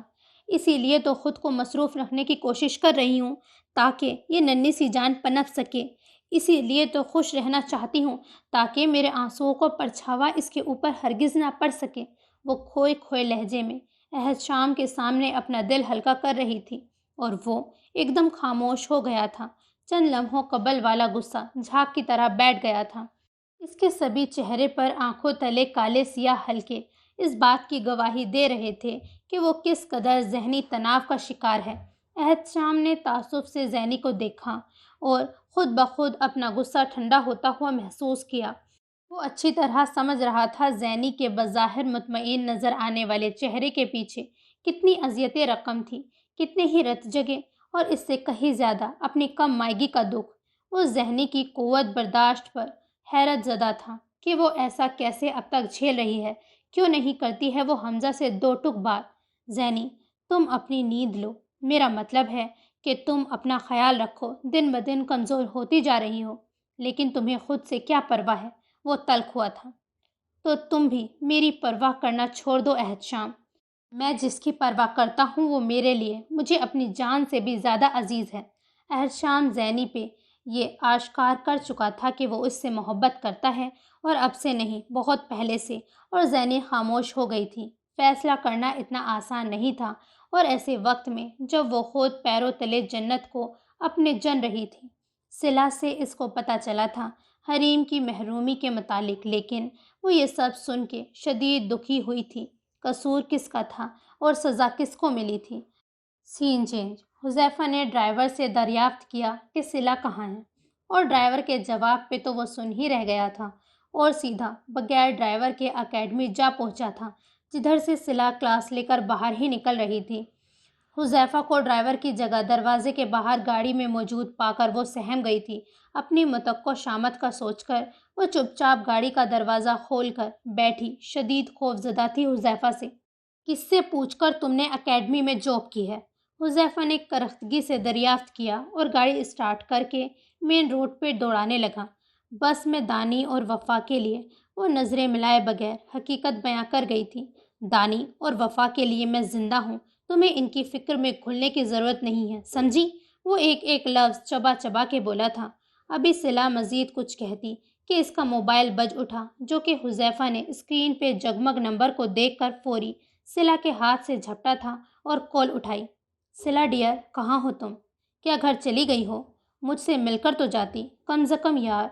سارا کا بھائی دوسری طرف کال پر تھا اور کافی مایوس بھی تھا صلہ کے بغیر بتائے چلے جانے پر۔ تھینک یو بڈی، میری وائف کو اپنی بہن سمجھ کر اتنا خیال کرنے کے لیے۔ میں اپنی بیوی کو پک کر چکا ہوں اور وہ کل سے اکیڈمی نہیں آ سکے گی، خدا حافظ۔ دوسری طرف موجود شخص کی ایک بھی سنے بغیر حذیفہ نے کچھ ہی دن قبل صلہ کو دیا گیا موبائل فون ڈیش بورڈ پہ دے مارا تھا۔ صلہ اب کی دفعہ حذیفہ کے اس قدر شدید رد عمل پہ بھونچکا رہ گئی تھی۔ تم میری بیوی ہو اور ہمیشہ رہو گی، وہ حتمی فیصلہ کر چکا تھا، جس کے متعلق اب صلہ کو سخت برہم لہجے میں آگاہ کر رہا تھا۔ مگر یہ شادی تو ایک ایگریمنٹ تھا۔ صلہ کے بھی صبر کا پیمانہ لبریز ہوا اور وہ خود کو حیرت سے نکال کر چیخی تھی۔ ایگریمنٹ؟ وہ ایگریمنٹ میں پھاڑ چکا ہوں، اب باقی ہے تو صرف اور صرف نکاح نامہ۔ وہ آج پہلی دفعہ اس قدر کرخت لہجے میں صلہ سے مخاطب ہوا تھا۔ آج سے پہلے وہ کبھی غلطی سے بھی اس پر اونچی آواز سے گویا تک نہ ہوا تھا، مگر سارا کے بھائی کی رنگین فطرت کو بھی وہ بخوبی جانتا تھا۔ صلہ کی معصومیت سے بھی وہ شدید خوف زدہ تھا۔ وہ اس کے ساتھ ایک گھر ایک کمرے میں رات دن رہتا تھا، صلہ کی اچھی اور بری ہر ایک عادت سے واقف ہو چکا تھا۔ کیا جانتے ہیں آپ میرے بارے میں؟ کیا آپ کو پتہ ہے میرا ماضی کیا ہے؟ کیا آپ جانتے ہیں کہ کوئی؟ صلہ روتے ہوئے اپنی بات کہنے کو تھی، مگر گاڑی ایک انجان بنگلے کے سامنے رکتی دیکھ کر وہ پہلے تو حیران ہوئی، مگر حذیفہ کو کسی کو فون کر کے باہر آنے کا کہتے دیکھ کر جلدی سے اپنے آنسو صاف کیے اور دوپٹہ برابر کیا تھا سر پر۔ حذیفہ، آپ اگر ایک اکیڈمی جوائن کرنے پر اتنا خفا ہو رہے ہیں تو تب کیا ہوگا جب آپ کو علم ہوگا کہ میں پہلے بھی کسی کے نکاح میں رہ چکی ہوں؟ میں آپ کو چاہنے لگی ہوں، لیکن خوف زدہ ہوں کہ آپ مجھے کہیں چھوڑ ہی نہ دیں، یہ سن کر کہ میں پہلے بھی۔ ابھی میرے پاس کچھ وقت باقی ہے، میں اپنے بہن بھائی کے لیے کچھ نہ کچھ کر لوں گی اس مختصر سے عرصے میں، لیکن اگر جو آپ کو علم ہو گیا تو شاید آپ مجھے گھر سے ہی نکال کر باہر کھڑا کر دیں، اور پھر ہیں تو آپ بھی ایک مرد ہی، بلا شبہ ابھی آپ کو میں اچھی لگنے لگی ہوں، لیکن جب آپ کو حقیقت کا علم ہوگا تو میرا یہی وجود آپ کو ناقابل برداشت ٹھہرائے گا، اور میں خود کے لیے کم از کم آپ کی آنکھوں میں نفرت نہیں دیکھ سکتی۔ وہ گہری سوچوں میں گم تھی، لیکن ایک جانی پہچانی آواز سن کر وہ تو جیسے ہوش میں آ کر ساکت ہی رہ گئی تھی۔ یار حذیفہ، تو اندر تو آ جا۔ سمیر نے آفس کے کچھ کاغذات لینے کے لیے جیسے ہی گاڑی کے اندر جھانکا تھا، صلا پہ نظر پڑتے ہی اس کے لب پھڑپھڑائے تھے۔ صلا؟ جبکہ حذیفہ دونوں کے چہروں کے اڑے اڑے تاثرات دیکھ کر ٹھٹک گیا تھا۔ سین چینج۔ حذیفہ غصے میں باہر جا رہا تھا اپنے ہائر کردہ وکیل کے پاس، جب کوریڈور سے گزرتے ہوئے اس کا زوردار تصادم حریم سے ہوا تھا، جس کے ہاتھ میں ایک پرانی سی تصویروں کی البم تھی جو کہ فرش پہ جا گرنے کے باعث کھل گئی تھی، اور اندر موجود ایک تصویر نے حذیفہ کی توجہ اپنی طرف کھینچ لی تھی۔ وہ جھکا تھا اور تصویر پر سے گرد صاف کر کے جیسے سن ہی رہ گیا تھا۔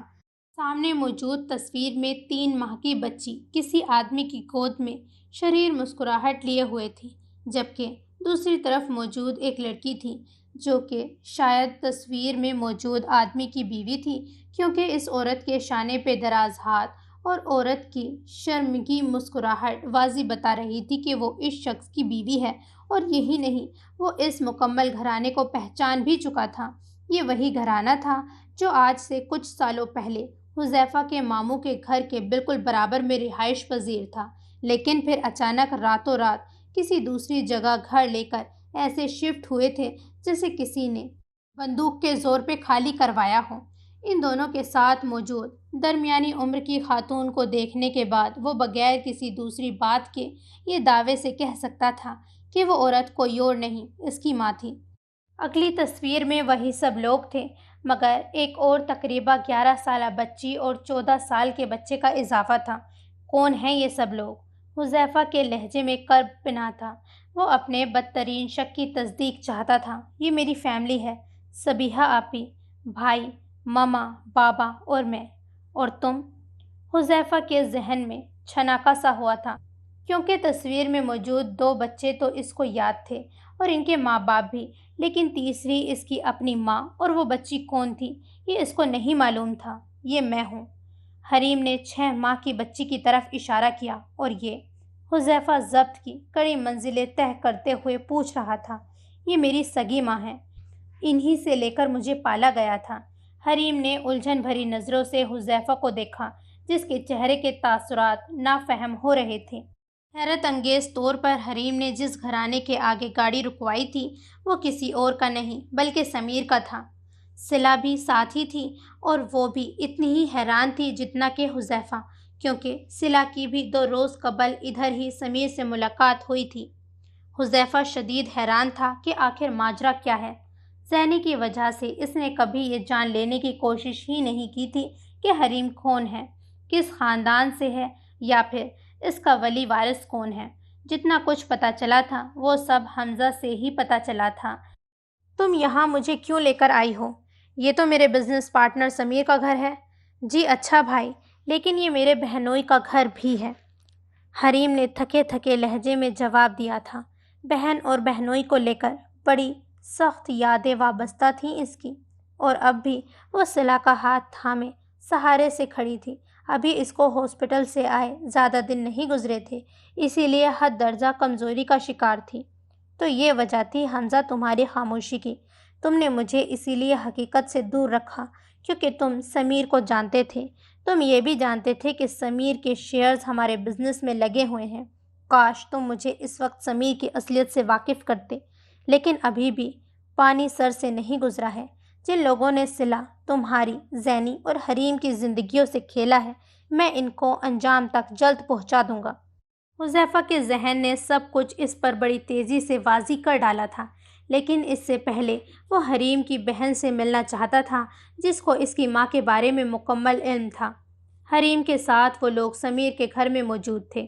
صبیحہ کے چہرے پہ صلا کو دیکھ کر تاریکی چھا گئی تھی، جبکہ صلا اس نے لمحوں میں بڑے اعتماد سے حذیفہ کا بازو پکڑا تھا، کیونکہ وہ پہچان چکی تھی کہ سامنے موجود لڑکی وہی ہے جو سمیر کے ساتھ اس کی بہن بن کر آئی تھی رشتہ مانگنے۔ حذیفہ نے صلا کو دیکھا اور بغیر کچھ پوچھے وہ بات کی تہہ تک پہنچ گیا تھا۔ میں نے کچھ نہیں کیا، میں بے قصور ہوں۔ سبیحہ نے خوفزدہ لہجے میں حذیفہ کی طرف دیکھ کر کہا۔ وجہ پچھلے 2 دنوں میں وہ حذیفہ کی پاورز کا اندازہ لگا چکی تھی۔ سمیر جیسے شخص کو اس نے 2 دن میں تارے دکھا دیے تھے۔ بزنس میں ایسے داؤ پیچ کھیلے تھے اس نے سمیر کے خلاف کہ وہ آج پولیس کے ہتھے چڑھ جانے کے خوف سے چھپتا پھر رہا تھا۔ لیکن حذیفہ نے بھی کچی گولیاں نہیں کھیل رکھی تھی۔ 1 گھنٹہ قبل اپنے ذرائع کا استعمال کرتے ہوئے سمیر کو حوالات کے اندر بند کروا دیا تھا۔ اس تمام معاملے میں اس نے صلہ کا کہیں بھی نام نہیں آنے دیا تھا۔ وہ اس کی عزت تھی اور اپنی عزت کی رکھوالی کرنا حذیفہ کو بہت اچھی طرح سے آتا تھا۔ تمہارا وہ ذلیل شوہر بھی بے قصور تھا نا؟ دیکھ لو، وہ بھی ابھی 1 گھنٹہ قبل ہی جیل کی سیر کو بھیجا ہے۔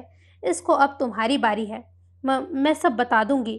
سبیحہ نے کہنے کے ساتھ ہی سب کچھ اگل ڈالا تھا کہ وہ سمیر کے ساتھ لڑکیوں کے رشتے مانگتی تھے اور پھر باہر کے ملک لے جانے کا لالچ دے کر سمیر ان کو کہیں غائب کرتا تھا۔ یہ حقیقت وہ خود بھی نہیں جانتی تھی۔ سبیحہ نے یہ بھی بتایا تھا کہ وہ حریم کا بھی سودا کر دیتے، جو اگر سبیحہ کے اوپر انتقام لینے کا بھوت سوار نہ ہوتا اپنے بھائی کا۔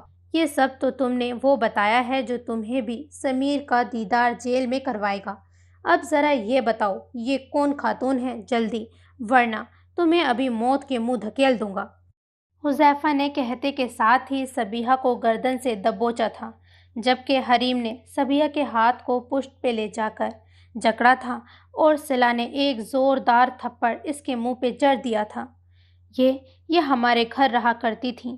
ایک روز ماما کی گاڑی صدر کے بازار کے سامنے سے گزر رہی تھی، تب ان کو روڈ پہ بے ہوش ملی تھی۔ ان کا ایکسیڈنٹ ہوا تھا اور ان کی یادداشت چلی گئی تھی۔ اس دن سے ماما نے احساس ہمدردی اور ثواب کے طور پر ان کو اپنی بہن بنا لیا تھا۔ میرے بابا ماما نے ان کا بہت علاج کروایا تھا کہ یہ ٹھیک ہو جائیں اور اپنے گھر چلی جائیں، لیکن وقت گزرتا گیا اور وہ مزید اپنی یادداشت کھوتی گئیں، اور پھر ایک دن اچانک دماغ کی رگ پھٹی اور وہ خالق حقیقی سے جا ملی۔ اس وقت حریم محض 5 سال کی تھی۔ ہم ان کو لالا بی کے نام سے بلاتے تھے۔ حذیفہ کو لگا کہ آج اس کی تلاش مکمل ہوئی، ورنہ وہ اپنی ماں کے لیے ہر جگہ جا چکا تھا جہاں اس کو ان کی موجودگی کا گمان ہوتا۔ آج وہ پرسکون تھا۔ کئی سوالات کا جواب اس کو مل چکا تھا۔ ایک آخری سچ اور بھی سن لیں، میری تو تقدیر اب جیل ہی ہے، لیکن حریم میری سگی بہن ہے۔ میں نے تمام تر کہانی جھوٹی بنائی تھی اور اب جو کچھ میں نے آپ کو بتایا ہے اس کا ایک ایک حرف سچ پہ مبنی ہے، اور حریم کو 5 سال تک لالا بی بی نے ہی پالا تھا، کیونکہ مما کہتی تھی لالا بی کا ذہن حریم میں لگ جائے گا تو وہ شاید زندگی کی طرف واپس آ سکیں۔ آج سے تم میری بہن ہو حریم، کیونکہ میری ماں کے ہاتھوں میں تم کھیلی ہو۔ تمہارے چہرے میں مجھے اکثر میری ماں کی چھبی نظر آتی تھی، شاید یہی وجہ تھی کہ میں چاہ کر بھی تم سے نفرت نہ کر سکا۔ حذیفہ نے یہ سن کر حریم کے سر پہ دشت شفقت رکھ دیا تھا۔ حریم کو لگا تھا آج حقیقتاً وہ حقیقی رشتوں میں جا ملی ہے۔ سین چینج۔ حذیفہ اپنے لیپ ٹاپ میں کچھ فائلز کنورٹ کر رہا تھا۔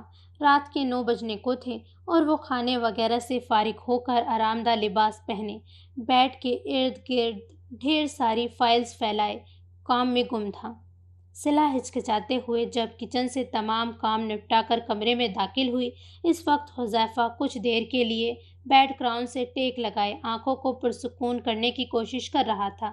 صلہ سے وہ ناراضگی بھی جتا رہا تھا کہ اتنا کچھ وہ تنہا برداشت کرتی رہی۔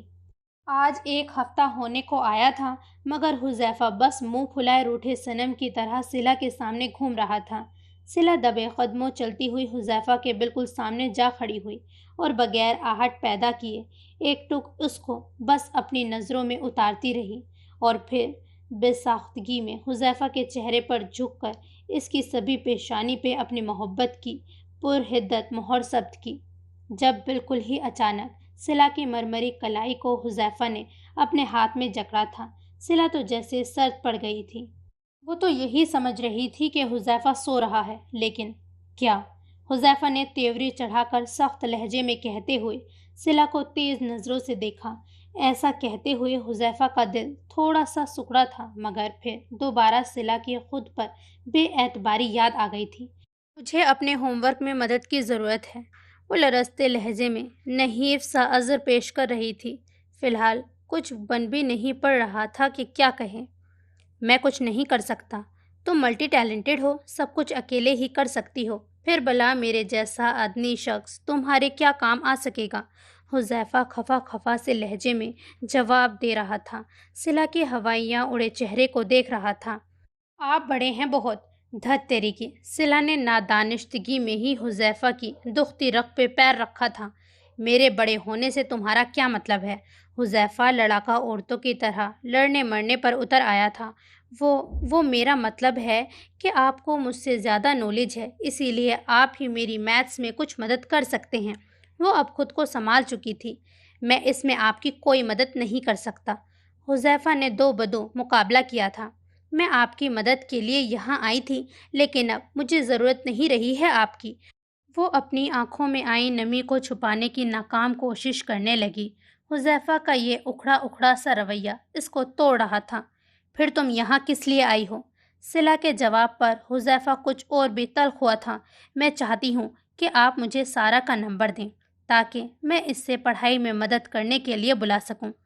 صلہ نے تو جیسے سارا کا نام لے کر تابوت میں آخری کیل ٹھوک ڈالی تھی۔ باہر نکل جاؤ! حذیفہ نے غصے سے دل برداشتہ ہو کر کہا۔ وہ اب صلہ سے ایسی بچکانہ بات کی امید نہیں کر رہا تھا۔ صلہ خاموشی سے دل پہ دکھ کے بادل لیے کمرے سے واک آؤٹ کر گئی تھی۔ صلہ گھٹنوں میں سر چھپائے صوفے پہ بیٹھی تھی۔ وہ اپنی بے بسی پہ افسوس کرتی ڈرائنگ روم میں جا بیٹھی تھی اور چپ کے آنسو بہانے میں مصروف تھی۔ حذیفہ چند لمحوں بعد ہی اس کو ڈھونڈتا ہوا ادھر ہی نکل آیا تھا۔ اس نے ڈرائنگ روم کا دروازہ بند کیا اور اندر داخل ہوا تھا۔ صلہ کے سامنے لبوں پہ مسکراہٹ سجائے جا کھڑا ہوا اور اس کے 5 انچ بھر کے فاصلے پر صوفے پر ہی بیٹھ کر معنی خیز نگاہوں سے اس کو دیکھا تھا۔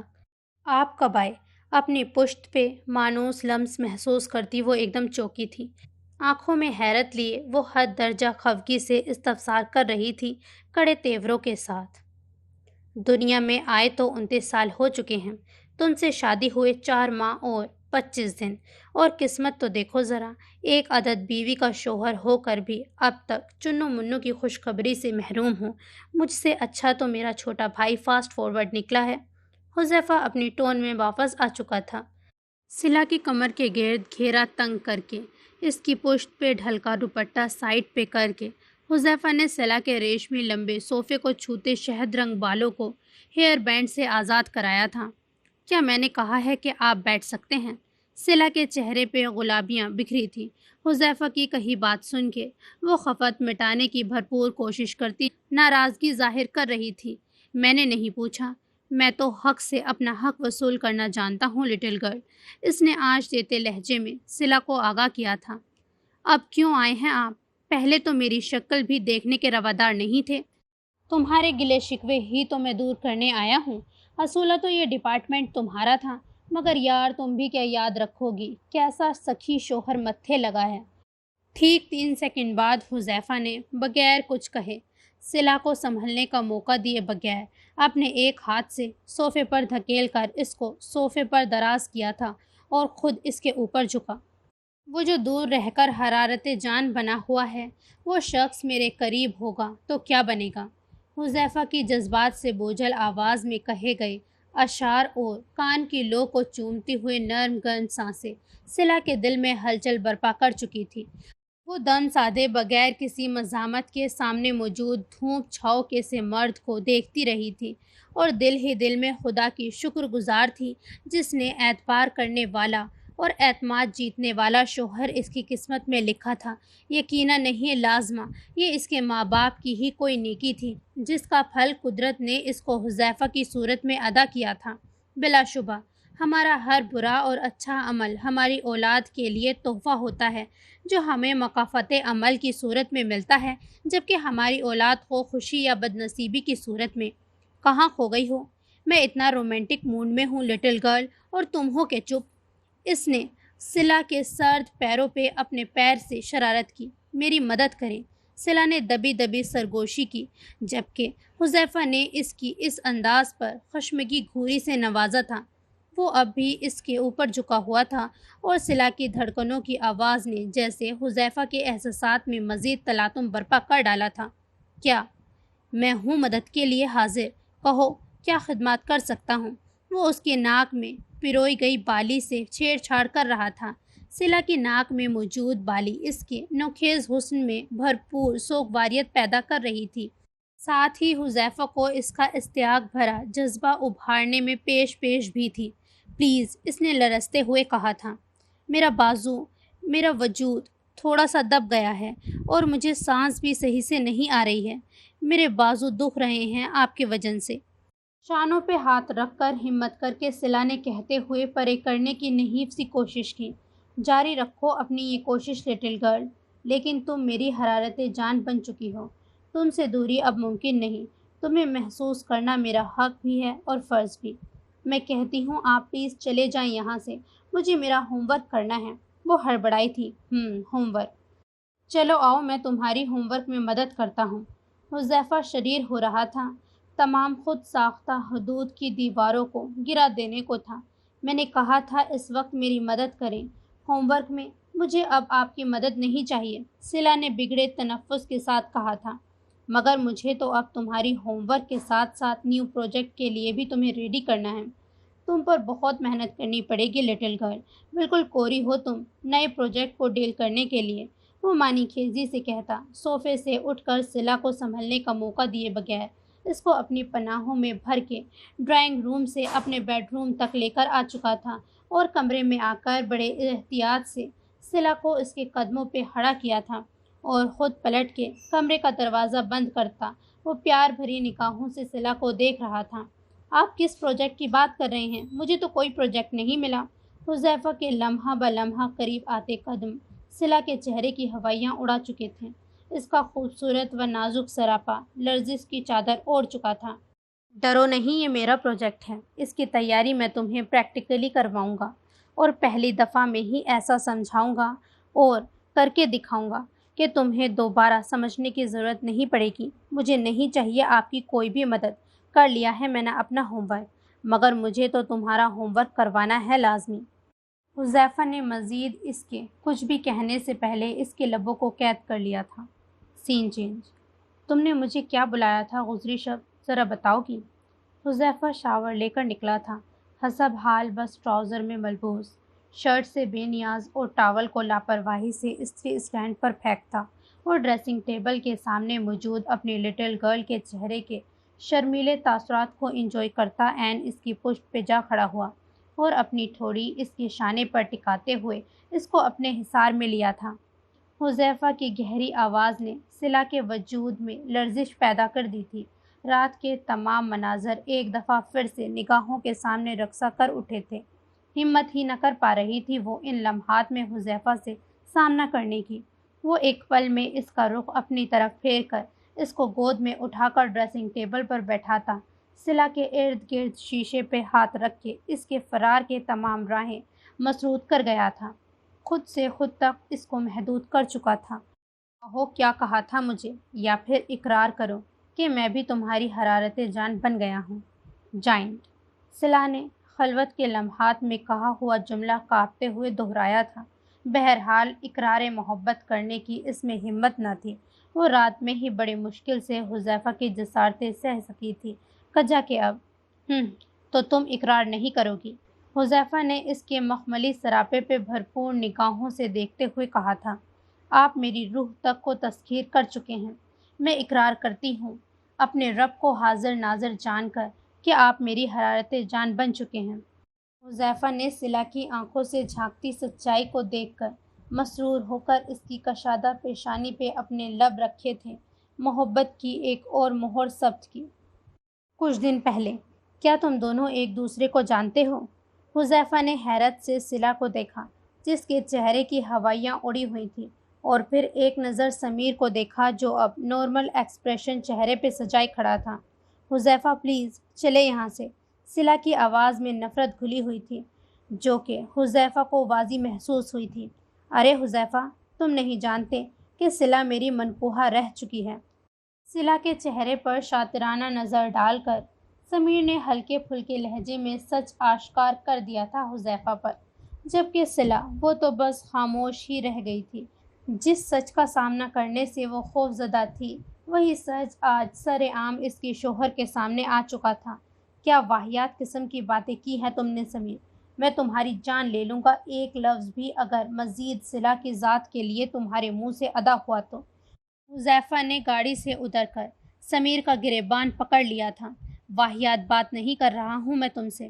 میں نہیں جانتا تمہارے ساتھ موجود لڑکی تمہاری کیا لگتی ہے، مگر میرے پاس ثبوت ہے اپنی بات کی سچائی کا۔ سمیر نے زہر کھند لہجے میں اپنے گریبان کو چھڑواتے ہوئے آخری حربہ بھی استعمال کیا تھا، یہ سوچے بغیر کہ اس کے پاس موجود نکاح نامہ جعلی ہے اور حذیفہ لمحوں میں وکیل کے ذریعے اس کو جیل کی ہوا کھلوا سکتا ہے۔ لیکن سمیر تو جیسے ہاتھ سے نکلتی قیمتی شے کو دیکھ کر سوچ بوجھ ہی کھو بیٹھا تھا۔ نہیں جانتا تو جان لے، یہ لڑکی میری بیوی ہے، سمجھا تو؟ اور مجھے کسی بھی ثبوت کی ضرورت نہیں ہے، یہ تو سمجھ لے اچھی طرح۔ بھاڑ میں گئے ثبوت تیرے، اور میں تجھ سے سارے بزنس کے بھی تعلق ختم کرتا ہوں۔ بہت جلد تجھ سے تو اب میرا وکیل ہی ملاقات کرے گا۔ صلہ کے معاملے میں وہ ایسا ہی تھا، حد درجہ محتاط۔ حذیفہ، میں آپ کو سب کچھ سچ سچ بتا دوں گی، بس آپ مجھ سے ناراض نہیں ہو۔ صلہ نے گھر پہنچ کے حذیفہ کے کمرے میں جاتے ہی خود بھی کمرے کا رخ کیا اور دروازہ بند کر کے دھیمے لہجے میں گویا ہوئی تھی۔ آنکھیں راستے بھر رونے سے سرخ ہو چکی تھیں۔ کیا میں نے تم سے کسی قسم کی صفائی مانگی ہے؟ حذیفہ اضطرابی انداز میں ادھر سے ادھر ٹہلتے ہوئے قدرے نرمی سے گویا ہوا تھا۔ پلیز حذیفہ، مجھے معاف کر دیں۔ مجھے آپ کو سچ بتا دینا چاہیے تھا پہلے ہی، تو آج شاید آپ کا اعتماد مجھ پر سے نہ ٹوٹتا۔ مجھے معاف کر دیں، میں نے آپ کا بھروسہ توڑ ڈالا ہے۔ صلہ، میں تمہارے آج پہ اعتماد کرتا ہوں۔ تم میرا آج ہو اور آنے والا کل بھی، انشاءاللہ۔ مجھے افسوس اس بات کا ہے کہ تم کاش مجھے اس قابل سمجھ لیتی کہ اپنے اوپر گزری بری یادوں کا سلسلہ مجھ سے جوڑ دیتی۔ اس کے بعد صلہ نے اپنا دل حذیفہ کے سامنے کھول کے رکھ دیا، سمیر کے متعلق ایک ایک بات اس کے گوشے گزار کر دی۔ میں اس ذلیل شخص کو عبرت کا نشان ضرور بناؤں گا، اور تم آئندہ مجھ سے کچھ چھپانے کی غلطی مت کرنا۔ سین چینج۔ وقت کا کام ہے گزرتے چلے جانا، پر زینی کو لگتا تھا کہ وقت جیسے تھم سا گیا ہے۔ اس کا 9واں مہینہ اپنے اختتام کو تھا، کسی بھی وقت اس کی ڈلیوری ہو سکتی تھی۔ اس کی خوبصورت چہرے پر اداسی نے مستقل اپنا ڈیرا جما لیا تھا۔ خالہ اور احتشام بلا شبہ اس کا بہت زیادہ خیال رکھتے تھے، کبھی کبھی وہ بہت شرمندہ بھی ہو جاتی تھی۔ آج بھی احتشام اسے اسلامک سینٹر چھوڑ کر گیا تھا۔ وہ ادھر آ کر عبادت میں مشغول ہو کر کچھ دیر کے لیے اپنے سارے غم بھول جاتی تھی۔ احتشام زینی کو اسلامک سینٹر چھوڑ کر گھر واپس آیا تو سامنے ہی اس کی امی کچن میں رات کے کھانے کی تیاری کرتی نظر آئی تھیں۔ السلام علیکم۔ وعلیکم السلام بیٹا۔ چھوڑا ہے زینی کو؟ جی امی، بس ابھی 2 گھنٹے تک پک کر آؤں گا۔ آپ بتائیں، یہ کس کی دعوت کا اہتمام ہو رہا ہے؟ وہ کچن کاؤنٹر پر گوشت، سبزیاں وغیرہ کے پیکٹ دیکھ کر حیرانگی سے پوچھ رہا تھا۔ احتشام بیٹا، میں نے حذیفہ کو زینی کی حالت بتائی تھی، تم خود بھی تو دیکھ رہے ہو نا، اس بچی نے تو لگتا ہے جیسے جینے کی آس ہی چھوڑ دی ہے۔ ایسے وقت میں حذیفہ ہی اسے سمجھا سکتا ہے۔ وہ رسان سے بولی تھی۔ تو کیا؟ ہاں بیٹا، حذیفہ آج لندن پہنچ رہا ہے انشاءاللہ، رات کے کھانے پر وہ ادھر ہی ہوگا۔ ٹھیک ہے، یہ آپ نے واقعی اچھا فیصلہ کیا ہے، لیکن اگر انہوں نے زینی کو پاکستان لے جانے کی کوشش کی تو میں ایسا نہیں ہونے دوں گا۔ وہ 2 ٹک لہجے میں بولتا ہوا کچن سے باہر نکل گیا تھا۔ سین چینج۔ حذیفہ، میں نے آپ کی ساری پیکنگ کر دی ہے، پھر بھی آپ چیک کر لیں، اگر کچھ رہ گیا ہو تو بتا دیں۔ صلہ نے سوٹ کیس بند کرتے ہوئے اداس لہجے میں کہا۔ اس کا بھی شدید دل تھا حذیفہ کے ساتھ جانے کا، کیونکہ یہ پہلی دفعہ تھی جب اس کو حذیفہ کے بغیر دن کاٹنے تھے، جو کہ اس کے لیے سہانے روح تھا۔ ادھر آؤ۔ حذیفہ نے صلہ کے چہرے کی اداسی کو نوٹ کرتے ہوئے اسے اپنے پاس بلایا تھا۔ وہ جانتا تھا اس کی معصوم بیوی اس کے بغیر نہیں رہ سکے گی۔ صلہ کی اتری صورت دیکھ کر وہ سمجھ چکا تھا کہ بن موسم برسات گرج چمک کے ساتھ ہونا چاہتی ہے۔ اگر تم مجھے اس طرح اداس ہو کر بھیجو گی 7 سمندر پار، تو میرا دل کسی کام میں نہیں لگے گا، اور پھر اس کا ایک ہی حل ہے کہ کہ تم بھی میرے ساتھ چلو یا پھر میں زینی کے پاس جاتا ہی نہیں ہوں۔ کہہ دوں گا کہ بھائی تمہاری بھابھی نے آنے نہیں دیا۔ وہ شرارت سے اس کی ناک دباتے ہوئے بولا تھا۔ اللہ حذیفہ، آپ بھی، میں بھلا آپ کو کب روک رہی ہوں؟ وہ تل ملا کر دور ہٹی۔ حذیفہ کے شانے پہ خفگی سے کئی مکے جڑ ڈالے تھے۔ تو پھر یہ منہ کیوں سوجا ہوا ہے؟ مجبوری ہے، تمہاری فرسٹ ایئر کے پیپرز ہو رہے ہیں، ورنہ تم لازمی میرے ساتھ ٹنگتی لٹل گرل۔ اس نے آئی برو اچکا کر پوچھا اور ساتھ ہی صلہ کو جج کرنے کی پوری کوشش کی۔ صلہ کا حال حذیفہ کی محبت میں ایسا ہو چکا تھا کہ ایک لمحہ کے لیے بھی اس کے لیے حذیفہ سے دوری ناممکن تھی۔ آفس سے آنے کے بعد وہ اس کے ارد گرد سائے کی مانند منڈلاتی رہا کرتی تھی۔ حذیفہ اس کو ایلفی کہتا اور وہ چڑھ کر خود ہی ناراض ہو جاتی، مگر جیسے ہی حذیفہ جان بوجھ کر کہیں کسی کام سے باہر جانے کا کہتا تو صلہ میڈم اس سے پہلے گاڑی میں پائی جاتی۔ وہ دونوں ایک دوسرے کی ہم سفری میں بہت پیارے دن گزار رہے تھے۔ اب آپ پہلی بار دور جا رہے ہیں تو ظاہر ہے نا دل تو اداس ہوگا نا، یا اس پر بھی کوئی پابندی ہے؟ وہ روٹھے ہوئے لہجے میں بولتے ہوئے آنکھوں میں نمی لیے کمرے سے باہر نکلنے کو تھی، مگر حذیفہ نے لمحوں میں اس کی کمر کے گرد ہزار مضبوط کیا تھا۔ اس طرح سے مت ناراض ہو جانے حذیفہ، میرے لیے 7 سمندر پار جانا مشکل ہو جائے گا۔ میں بہت مشکل سے ایسا کر رہا ہوں۔ میرے لیے بھی تمہارے بغیر ایک پل بھی گزارنا بہت برا تجربہ ثابت ہوگا۔ وہ اس کے ماتھے پہ اپنی محبت کی مہر ثبت کر کے اسے خود میں مکمل بھیج چکا تھا۔ فلائٹ میں چند گھنٹے ہی باقی تھے۔ حذیفہ نے جلدی جلدی اپنا سارا سامان ایک بار اچھی طرح سے چیک کیا تھا اور کچھ دیر بعد صلہ، جفا اور دانی کو خدا حافظ کہتے ہوئے ایئرپورٹ کے لیے روانہ ہو گیا تھا۔ جانے سے پہلے اس نے سب کو سخت ہدایت کی تھی کہ حمزہ کو کچھ نہیں بتانا ہے۔ ویسے بھی حمزہ حریم کو لے کر اس قدر پریشان تھا کہ اسے زینی یا اس کی پریگننسی کے بارے میں کچھ بھی معلوم نہیں تھا۔ شام کے سائے گہرے ہو رہے تھے جب وہ ایئرپورٹ پہ اتر کر کسٹم وغیرہ سے فارغ ہو کر باہر آیا تو سامنے ہی خوبرو سا عہد شام اس کا انتظار کر رہا تھا۔ السلام علیکم حذیفہ بھائی، وہ بڑے پرجوش انداز میں اس سے گلے ملا تھا۔ وعلیکم السلام، تم ادھر کیسے؟ میں نے تو خالہ کو منع کیا تھا کہ سرپرائز دوں گا۔ حذیفہ نے شکایت کی تھی۔ بھائی مجھے بھی امی کی کچن میں پھرتیاں دیکھ کر شک ہوا تھا، اور بے فکر رہیں، زینی کو کچھ نہیں پتا، ابھی اسے ہی گھر چھوڑ کر سیدھا ادھر ہی آیا ہوں تاکہ راستے میں آپ سے اپنی کچھ پرسنل باتیں بھی کر لوں۔ عہد شام سنجیدگی سے بولا تھا۔ شور، کیوں نہیں؟ عہد شام، تم کیا بات کرنا چاہتے ہو؟ حذیفہ نے سنجیدگی سے گاڑی چلاتے ہوئے عہد شام کو بغور دیکھتے ہوئے پوچھا تھا۔ حذیفہ بھائی، آپ کو شاید یہ سب برا لگے، لیکن پلیز کھلے دل سے سوچے گا۔ عہد شام نے زینی کی حالت، اس کا حمزہ کے پاس نہ جانے کا فیصلے سے لے کر اپنے دلی جذبات زینی کو لے کر ایک ایک بات حذیفہ کے گوشے گزار کر دی تھی۔ بھائی، وہ اکیلی کمزور لڑکی اس معاشرے میں سروائیو نہیں کر سکے گی، اور پھر اس سب میں اس معصوم بچے کا کیا قصور؟ میں زینی کو اور اس کے بچے کو اپنانا چاہتا ہوں۔ گھر کے سامنے گاڑی رکتے ہوئے عہد شام نے اپنی بات مکمل کی۔ حذیفہ کے چہرے پر سوچ کی پرچھائیاں رقص کر رہی تھیں۔ وہ اس بات میں سر ہلاتے ہوئے گاڑی سے اتر کر گھر کے اندر چلا گیا تھا۔ زینی چپ چاپ خاموشی سے ٹی وی پر نیوز چینل لگائے ہوئے غائب دماغی سے بیٹھی ہوئی تھی۔ جب اس کے کانوں میں ڈور کھلنے کی آواز سنائی دی، اس نے گردن موڑ کر دیکھا تو شوکڈ سی رہ گئی تھی۔ زینی گڑیا، میرا بچہ، حذیفہ نے اسے پکارا تھا۔ وہ چونک کر تیر کی طرح سے حذیفہ کی سمت بڑھی تھی اور اس کے سینے سے لگ کر پھوٹ پھوٹ کر رو پڑی تھی۔ نہ جانے کب کا رکا ہوا لاوا اس کی آنکھوں سے آنسوؤں کی شکل میں نکل رہا تھا۔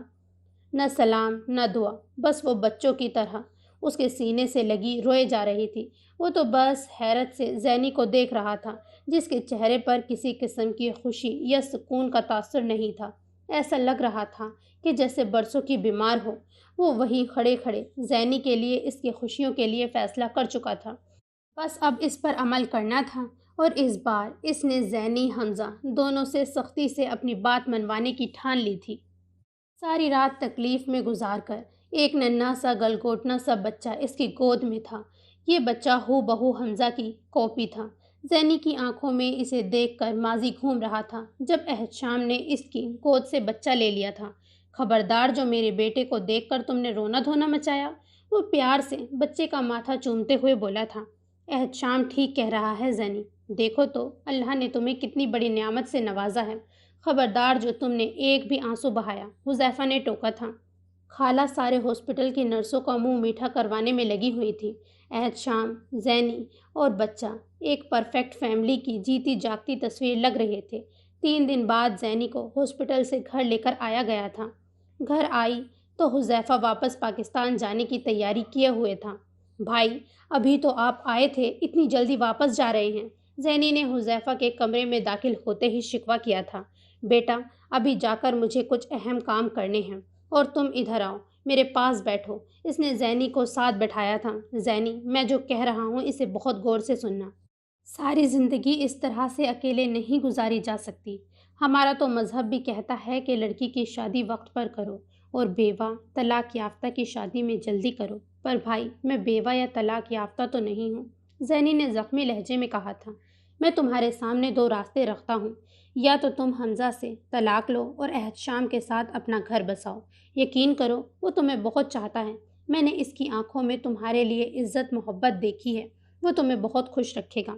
لیکن اگر تمہارا دل نہیں مانتا ہے تو پھر تمہیں حمزہ کی زندگی میں واپس جانا ہوگا، جو کہ میں ہرگز نہیں چاہتا، لیکن تمہاری خاطر یہ کڑوا گھونٹ برداشت کر لوں گا۔ اب فیصلہ تمہارے ہاتھ میں ہے اور تمہیں ابھی یہ فیصلہ کرنا ہوگا۔ وہ نرمی سے بولتے ہوئے سخت ہوا تھا۔ بھائی، مجھے سوچنے کا وقت تو دیں۔ زینی کی آنکھیں ڈبڈبا گئی تھیں۔ 1 سال، پورا 1 سال سے تمہیں سوچنے کا موقع ہی تو دیا ہے، اب مزید اور نہیں، جلدی سے اپنا فیصلہ سناؤ۔ وہ جانتا تھا کہ زینی کے ساتھ سختی کی ضرورت ہے۔ ٹھیک ہے بھائی، جیسا آپ چاہیں، وہ سر جھکا کے آنسو پیتے ہوئے بولی تھی۔ اللہ بہتر لے کر بہترین سے نوازتا ہے، تم مینٹلی تیار رہو، میں جاتے ہی اس سے سائن کروا کر طلاق کے پیپرز بھجوا دوں گا اور تمہاری عدت کے بعد احتشام سے نکاح کی تقریب خود ادھر آ کر انجام دوں گا۔ وہ اس کے سر پر ہاتھ رکھتے ہوئے بولا تھا۔ سین چینج۔ حمزہ ابھی آفس سے گھر آیا ہی تھا کہ گھر کی بیل بجی تھی۔ وہ دروازے تک گیا اور حذیفہ کو دیکھ کر حیران رہ گیا تھا۔ بھائی، آپ اندر آنے کا نہیں کہو گے؟ آپ آئیں پلیز بھائی۔ وہ بوکھلا کر ایک طرف ہوا تھا۔ حذیفہ ڈرائنگ روم میں آ کر بیٹھ گیا تھا۔ حمزہ چپ چاپ بس خاموشی سے اپنے بھائی کو دیکھے جا رہا تھا۔ جب حذیفہ نے جیب سے طلاق کے پیپرز نکال کر اس کی سمت بڑھائے تھے، بھائی یہ کیا ہے؟ یہ تمہارے لیے اپنی غلطی سدھارنے کا ایک آخری موقع ہے۔ تم ان پیپرز پر سائن کر کے واپس گھر آ سکتے ہو، ورنہ بات کورٹ تک جائے گی۔ حذیفہ سنجیدگی سے بولا تھا۔ کیا آپ مجھے اس سب کے بعد معاف کر دیں گے؟ کیا آپ مجھے اپنے گلے سے لگا لیں گے؟ وہ ترسے ہوئے لہجے میں بولا تھا۔ ہاں۔ وہ اس ایک ہاں میں حمزہ کا سکون چھپا ہوا تھا۔ اس نے خاموشی سے زینی کی آزادی کے پروانے پہ دستخط کر دیے تھے۔ سین چینج۔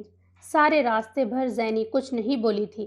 آج ان دونوں کا نکاح ہوا تھا، لیکن زینی دلہن کے روپ میں احتشام کے پہلو میں بیٹھی اس نئی اور پیارے رشتے میں بندھنے کے باوجود چپ تھی۔ یہ شاید اپنے 4 ماہ کے بیٹے سفیان کو مس کر رہی تھی، جو کہ خالہ کے پاس تھا اور ان سے زینی سے زیادہ انسیت رکھنے لگا تھا۔ وجہ احتشام اور اس کی امی خالہ کا زینی اور سفیان پر بے لوث محبت نچھاور کرنا تھا۔ زینی، تم اب زینش احتشام بن چکی ہو۔ تمہارے لبوں پر سے کبھی مسکراہٹ نہیں سمٹنی چاہیے۔ اس کو تم میرا حکم سمجھو یا مان سے کہی بات، لیکن اب سے تم میری پابند ہو۔ تمہاری آنکھوں میں آج سے، بلکہ ابھی سے، اسی وقت سے صرف طمانینت کا احساس جھلکنا چاہیے۔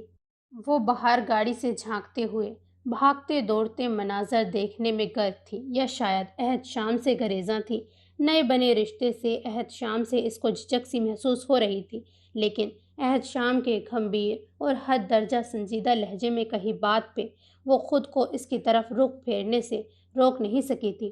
احتشام جانتا تھا کہ اس کی سخت لہجے میں کی گئی بات نے زینی کو تکلیف دی ہے، مگر زینی کو مکمل اپنی طرف راغب کر خوشیاں بھری نئی زندگی کی طرف لانے کے لیے احتشام کا کچھ روبدار رویہ اختیار کرنا بہت ضروری تھا، کیونکہ زینی جس فیز سے گزر رہی تھی وہ خود کو بے بسی کے خول میں لپیٹتی چلی جا رہی تھی۔ اسے زینی کو پریشان دیکھ کر برا لگا تھا، لیکن ابھی نرمی برتنے کا مطلب تھا کہ کچھ لمحے قبل کہی بات کا اثر زائل کرنا، اور وہ یہ ہرگز نہیں چاہتا تھا۔ بس اسی لیے وہ بغیر مزید کچھ بھی کہے مسرور سا گاڑی چلانے میں خود کو مصروف ظاہر کرتا رہا تھا۔ تھوڑی ہی دیر میں وہ گھر پہنچ گئے تھے۔ احتشام کار سے اتر کر آیا دوسری طرف۔ اس نے دروازہ کھولا اور زینی کو باہر ہاتھ بڑھا کر سہارا دے کر گاڑی سے اتارا تھا۔ زینی کا مخروطی ہاتھ اب بھی گاڑی سے اتر جانے کے بعد احتشام کے ہاتھ میں ہی تھا، جبکہ زینی اس پر تو جیسے احتشام کے بدلے بدلے روپ و لہجے کے بعد شدید گھبراہٹ نے اپنا حصار تنگ کر ڈالا تھا۔ خالہ نے بڑھ کر ان دونوں کا استقبال کیا تھا۔ وہ ننھے سفیان کو دیکھتے ہی احتشام نے بے قرار ہو کر بے ساختہ اپنے بازوؤں میں ماں سے لے کر بھرا تھا اور سینے لگا کر اس کی حرارت کو اپنے دل کی دھڑکن سے محسوس کرتا چند لمحوں کے لیے ہی صحیح، مگر وہ سب دکھ اور تلخیاں بھلا چکا تھا۔ زینی نے یہ منظر بہت محبت سے دیکھا، ایسے جیسے ان حسین لمحات کو اپنی نگاہوں میں قید کرنا چاہ رہی تھی عمر بھر کے لیے۔ لاؤ اس کو مجھے دے دو، تم لوگ آرام کرو، تھک گئے ہوں گے۔ خالہ نے آگے بڑھ کر سفیان کو لینا چاہا تھا، لیکن احتشام نے اس سے اٹکھیلیاں کرتے ہوئے ماں کو نرمی سے انکار کر دیا۔ یہ میری سانسیں ہیں، اس کے وجود سے تو میری تھکان اترتی ہے، اور آج تو میرے لیے بہت بڑا دن ہے جب سفیان اپنی مما سمیت میرے کمرے میں سوئے گا، کیونکہ آج سے پہلے کبھی سفیان آپ کی اور اپنی مما کی غیر موجودگی میں رات میں میرے پاس نہیں سویا، اور اگر میں زبردستی سلا بھی لیتا ہوں تو محترم تھوڑی دیر بعد راہ فرار کے طور پہ مجھ سے غداری کر کے بھوک کے بہانے سے اپنی ماما کے پاس دادو کے ذریعے پہنچ جاتے ہیں اپنی۔ احتشام نے روٹھے پن سے ننھے سے سفیان سے ایسے باتیں کر رہا تھا جیسے واقعی وہ اس کی ناراضگی اور چھیڑ چھاڑ کو انجوائے کر رہا ہو۔ احتشام کے اس پیارے سے انداز پر خالہ سمیت زینب بھی مسکرا دی تھی۔ احتشام نے بیڈ روم میں آ کر دروازہ بند کیا ہی تھا جب پہلی نظر سفیان پر پڑی، جو بیڈ کے بیچوں بیچ ایسے سو رہا تھا جیسے زینی کا باڈی گارڈ ہو۔ سفیان کے ایسے سوئے ہوئے انداز پر احتشام کے لبوں پہ شریر سی مسکراہٹ بکھر گئی تھی۔ ادھر ادھر جائزہ لینے کے بعد اس کو اندازہ ہو چکا تھا زینی ڈریسنگ روم میں جا گھسی تھی۔ اس کی جھجک اور بوکھلاہٹ دیکھ کر بے ساختہ اس کا دل کیا تھا کہ وہ زینی کو اپنے سینے سے لگا کر خود سے خود تک محدود کر دے، شرم و حیا کے سبھی پردے گرا ڈالے۔ لیکن یار صفی، تو ایسے پڑا ہے بیڈ کے بیچوں بیچ جیسے میں تیری اس نک چڑی ماں کو سونے نہ دینے کی رات بھر قسم کھا کے ہی آیا ہوں کمرے میں۔ وہ بڑے مزے سے سفیان کے برابر میں نیم دراز ہوا، اس کی ننھی ننھی انگلیوں سے کھیلنے میں مگن ہو چکا تھا۔ جب زینی کے ڈریسنگ روم سے باہر آنے کے بعد اس کی آہٹ پر چونک کر اس کی جانب متوجہ ہوا۔ زینی پزل سی کمرے کے بیچوں بیچ کھڑی تھی، نازک انگلیاں مروڑتی، لبوں کو دانتوں میں کچلتی، وہ شدید ذہنی ابتری کا شکار لگ رہی تھی۔ وہ اس کو چند سیکنڈ بغور دیکھتا رہا، پھر بیڈ سے اٹھ کر گھمبیر چال چلتا ہوا زینی کے عین سامنے جا کر تھم گیا تھا۔ زندگی کی قسم زینی، میری زندگی تم سے ہے۔ وہ اس کے مرمری ہاتھ کو تھام کر اس کی نگاہوں میں دیکھتے ہوئے ایک جذب کے عالم میں کہہ رہا تھا۔ لیکن زینی، وہ تو حق دق سی رہ گئی تھی۔ ایسے ہی محبت تو اس نے حمزہ سے کی تھی، لیکن حمزہ نے ہمیشہ سرد مہری ہی دکھائی تھی۔ محبت کا جواب محبت سے دینا تو دور کی بات ہے، اس نے تو مروتا بھی دو بول محبت کے کبھی نہ کہے تھے، اور سامنے موجود شخص اس کی محبت کسی مقدس موتی کی مانند اپنے گہرے جذبات کی گواہ تھی۔ اب وہ وقت آ چکا تھا جب زینی کو اپنے تلخ ماضی کو ہمیشہ کے لیے چیپٹر کلوز کر کے آگے بڑھنا تھا، محبت کا جواب مکمل خلوص سے دینا تھا۔ وہ اپنے حصار میں لے کر مزید کچھ کہے زینی کی خاموشی کو محسوس کر کے چپ چاپ خود سے لگائے بیڈ پر اس کا تکیہ سرہانے سے ٹکا کر زینی کو بیٹھا کے اس کے لیے گلاس میں سائڈ ٹیبل سے رکھی بوتل میں سے پانی نکال کر گلاس زینی کے لبوں سے لگایا تھا۔ وہ جانتا تھا کہ یہ وقت اس کی محبت کے لیے بے حد کڑا ہے، آزمائش اور اس کے بعد راحت، بس تھوڑا تحمل۔ وہ اس کے مقابل بیٹھ گیا اور گہری نگاہوں سے بس زینی کے چہرے کو تکتے گیا، جیسے آج اس کے لیے ایسا کرنا شرعی و قانونی دونوں لحاظ سے حلال ہو چکا تھا۔ زینی بہت کچھ سوچے بیٹھی تھی احتشام سے کہنے کو، مگر اس وقت خود پہ اس کی نگاہوں کو محسوس کر کے پزل ہو کر ایک لفظ بھی کہنے کی اس میں ہمت نہ رہی تھی۔ زینی، تم اپنے آپ کو اور اپنے دل و دماغ کو پرسکون رکھنے کی کوشش کرو، آرام کرو، مت پریشان ہو مجھ سے، میری موجودگی سے خوف زدہ بالکل مت ہو۔ میری محبت تمہارے وجود پہ حکمرانی کرنا نہیں ہے، اور نہ ہی میں تمہاری خود سپردگی کے بغیر ایسا کر سکتا ہوں، یہ میری مردانگی کی شان کے خلاف ہے۔ میری زندگی کی ایک اولین خواہش ہے کہ کہ تم بھی کبھی مجھے محبت کی چھاؤں پہ اپنی پناہ دو، اور میری محبت کا جواب محبت سے نہ سہی مگر چاہت سے ہی دے دو۔ ذہنی ساکت سی احتشام کے کہیں میں کھو کر بولی تھی۔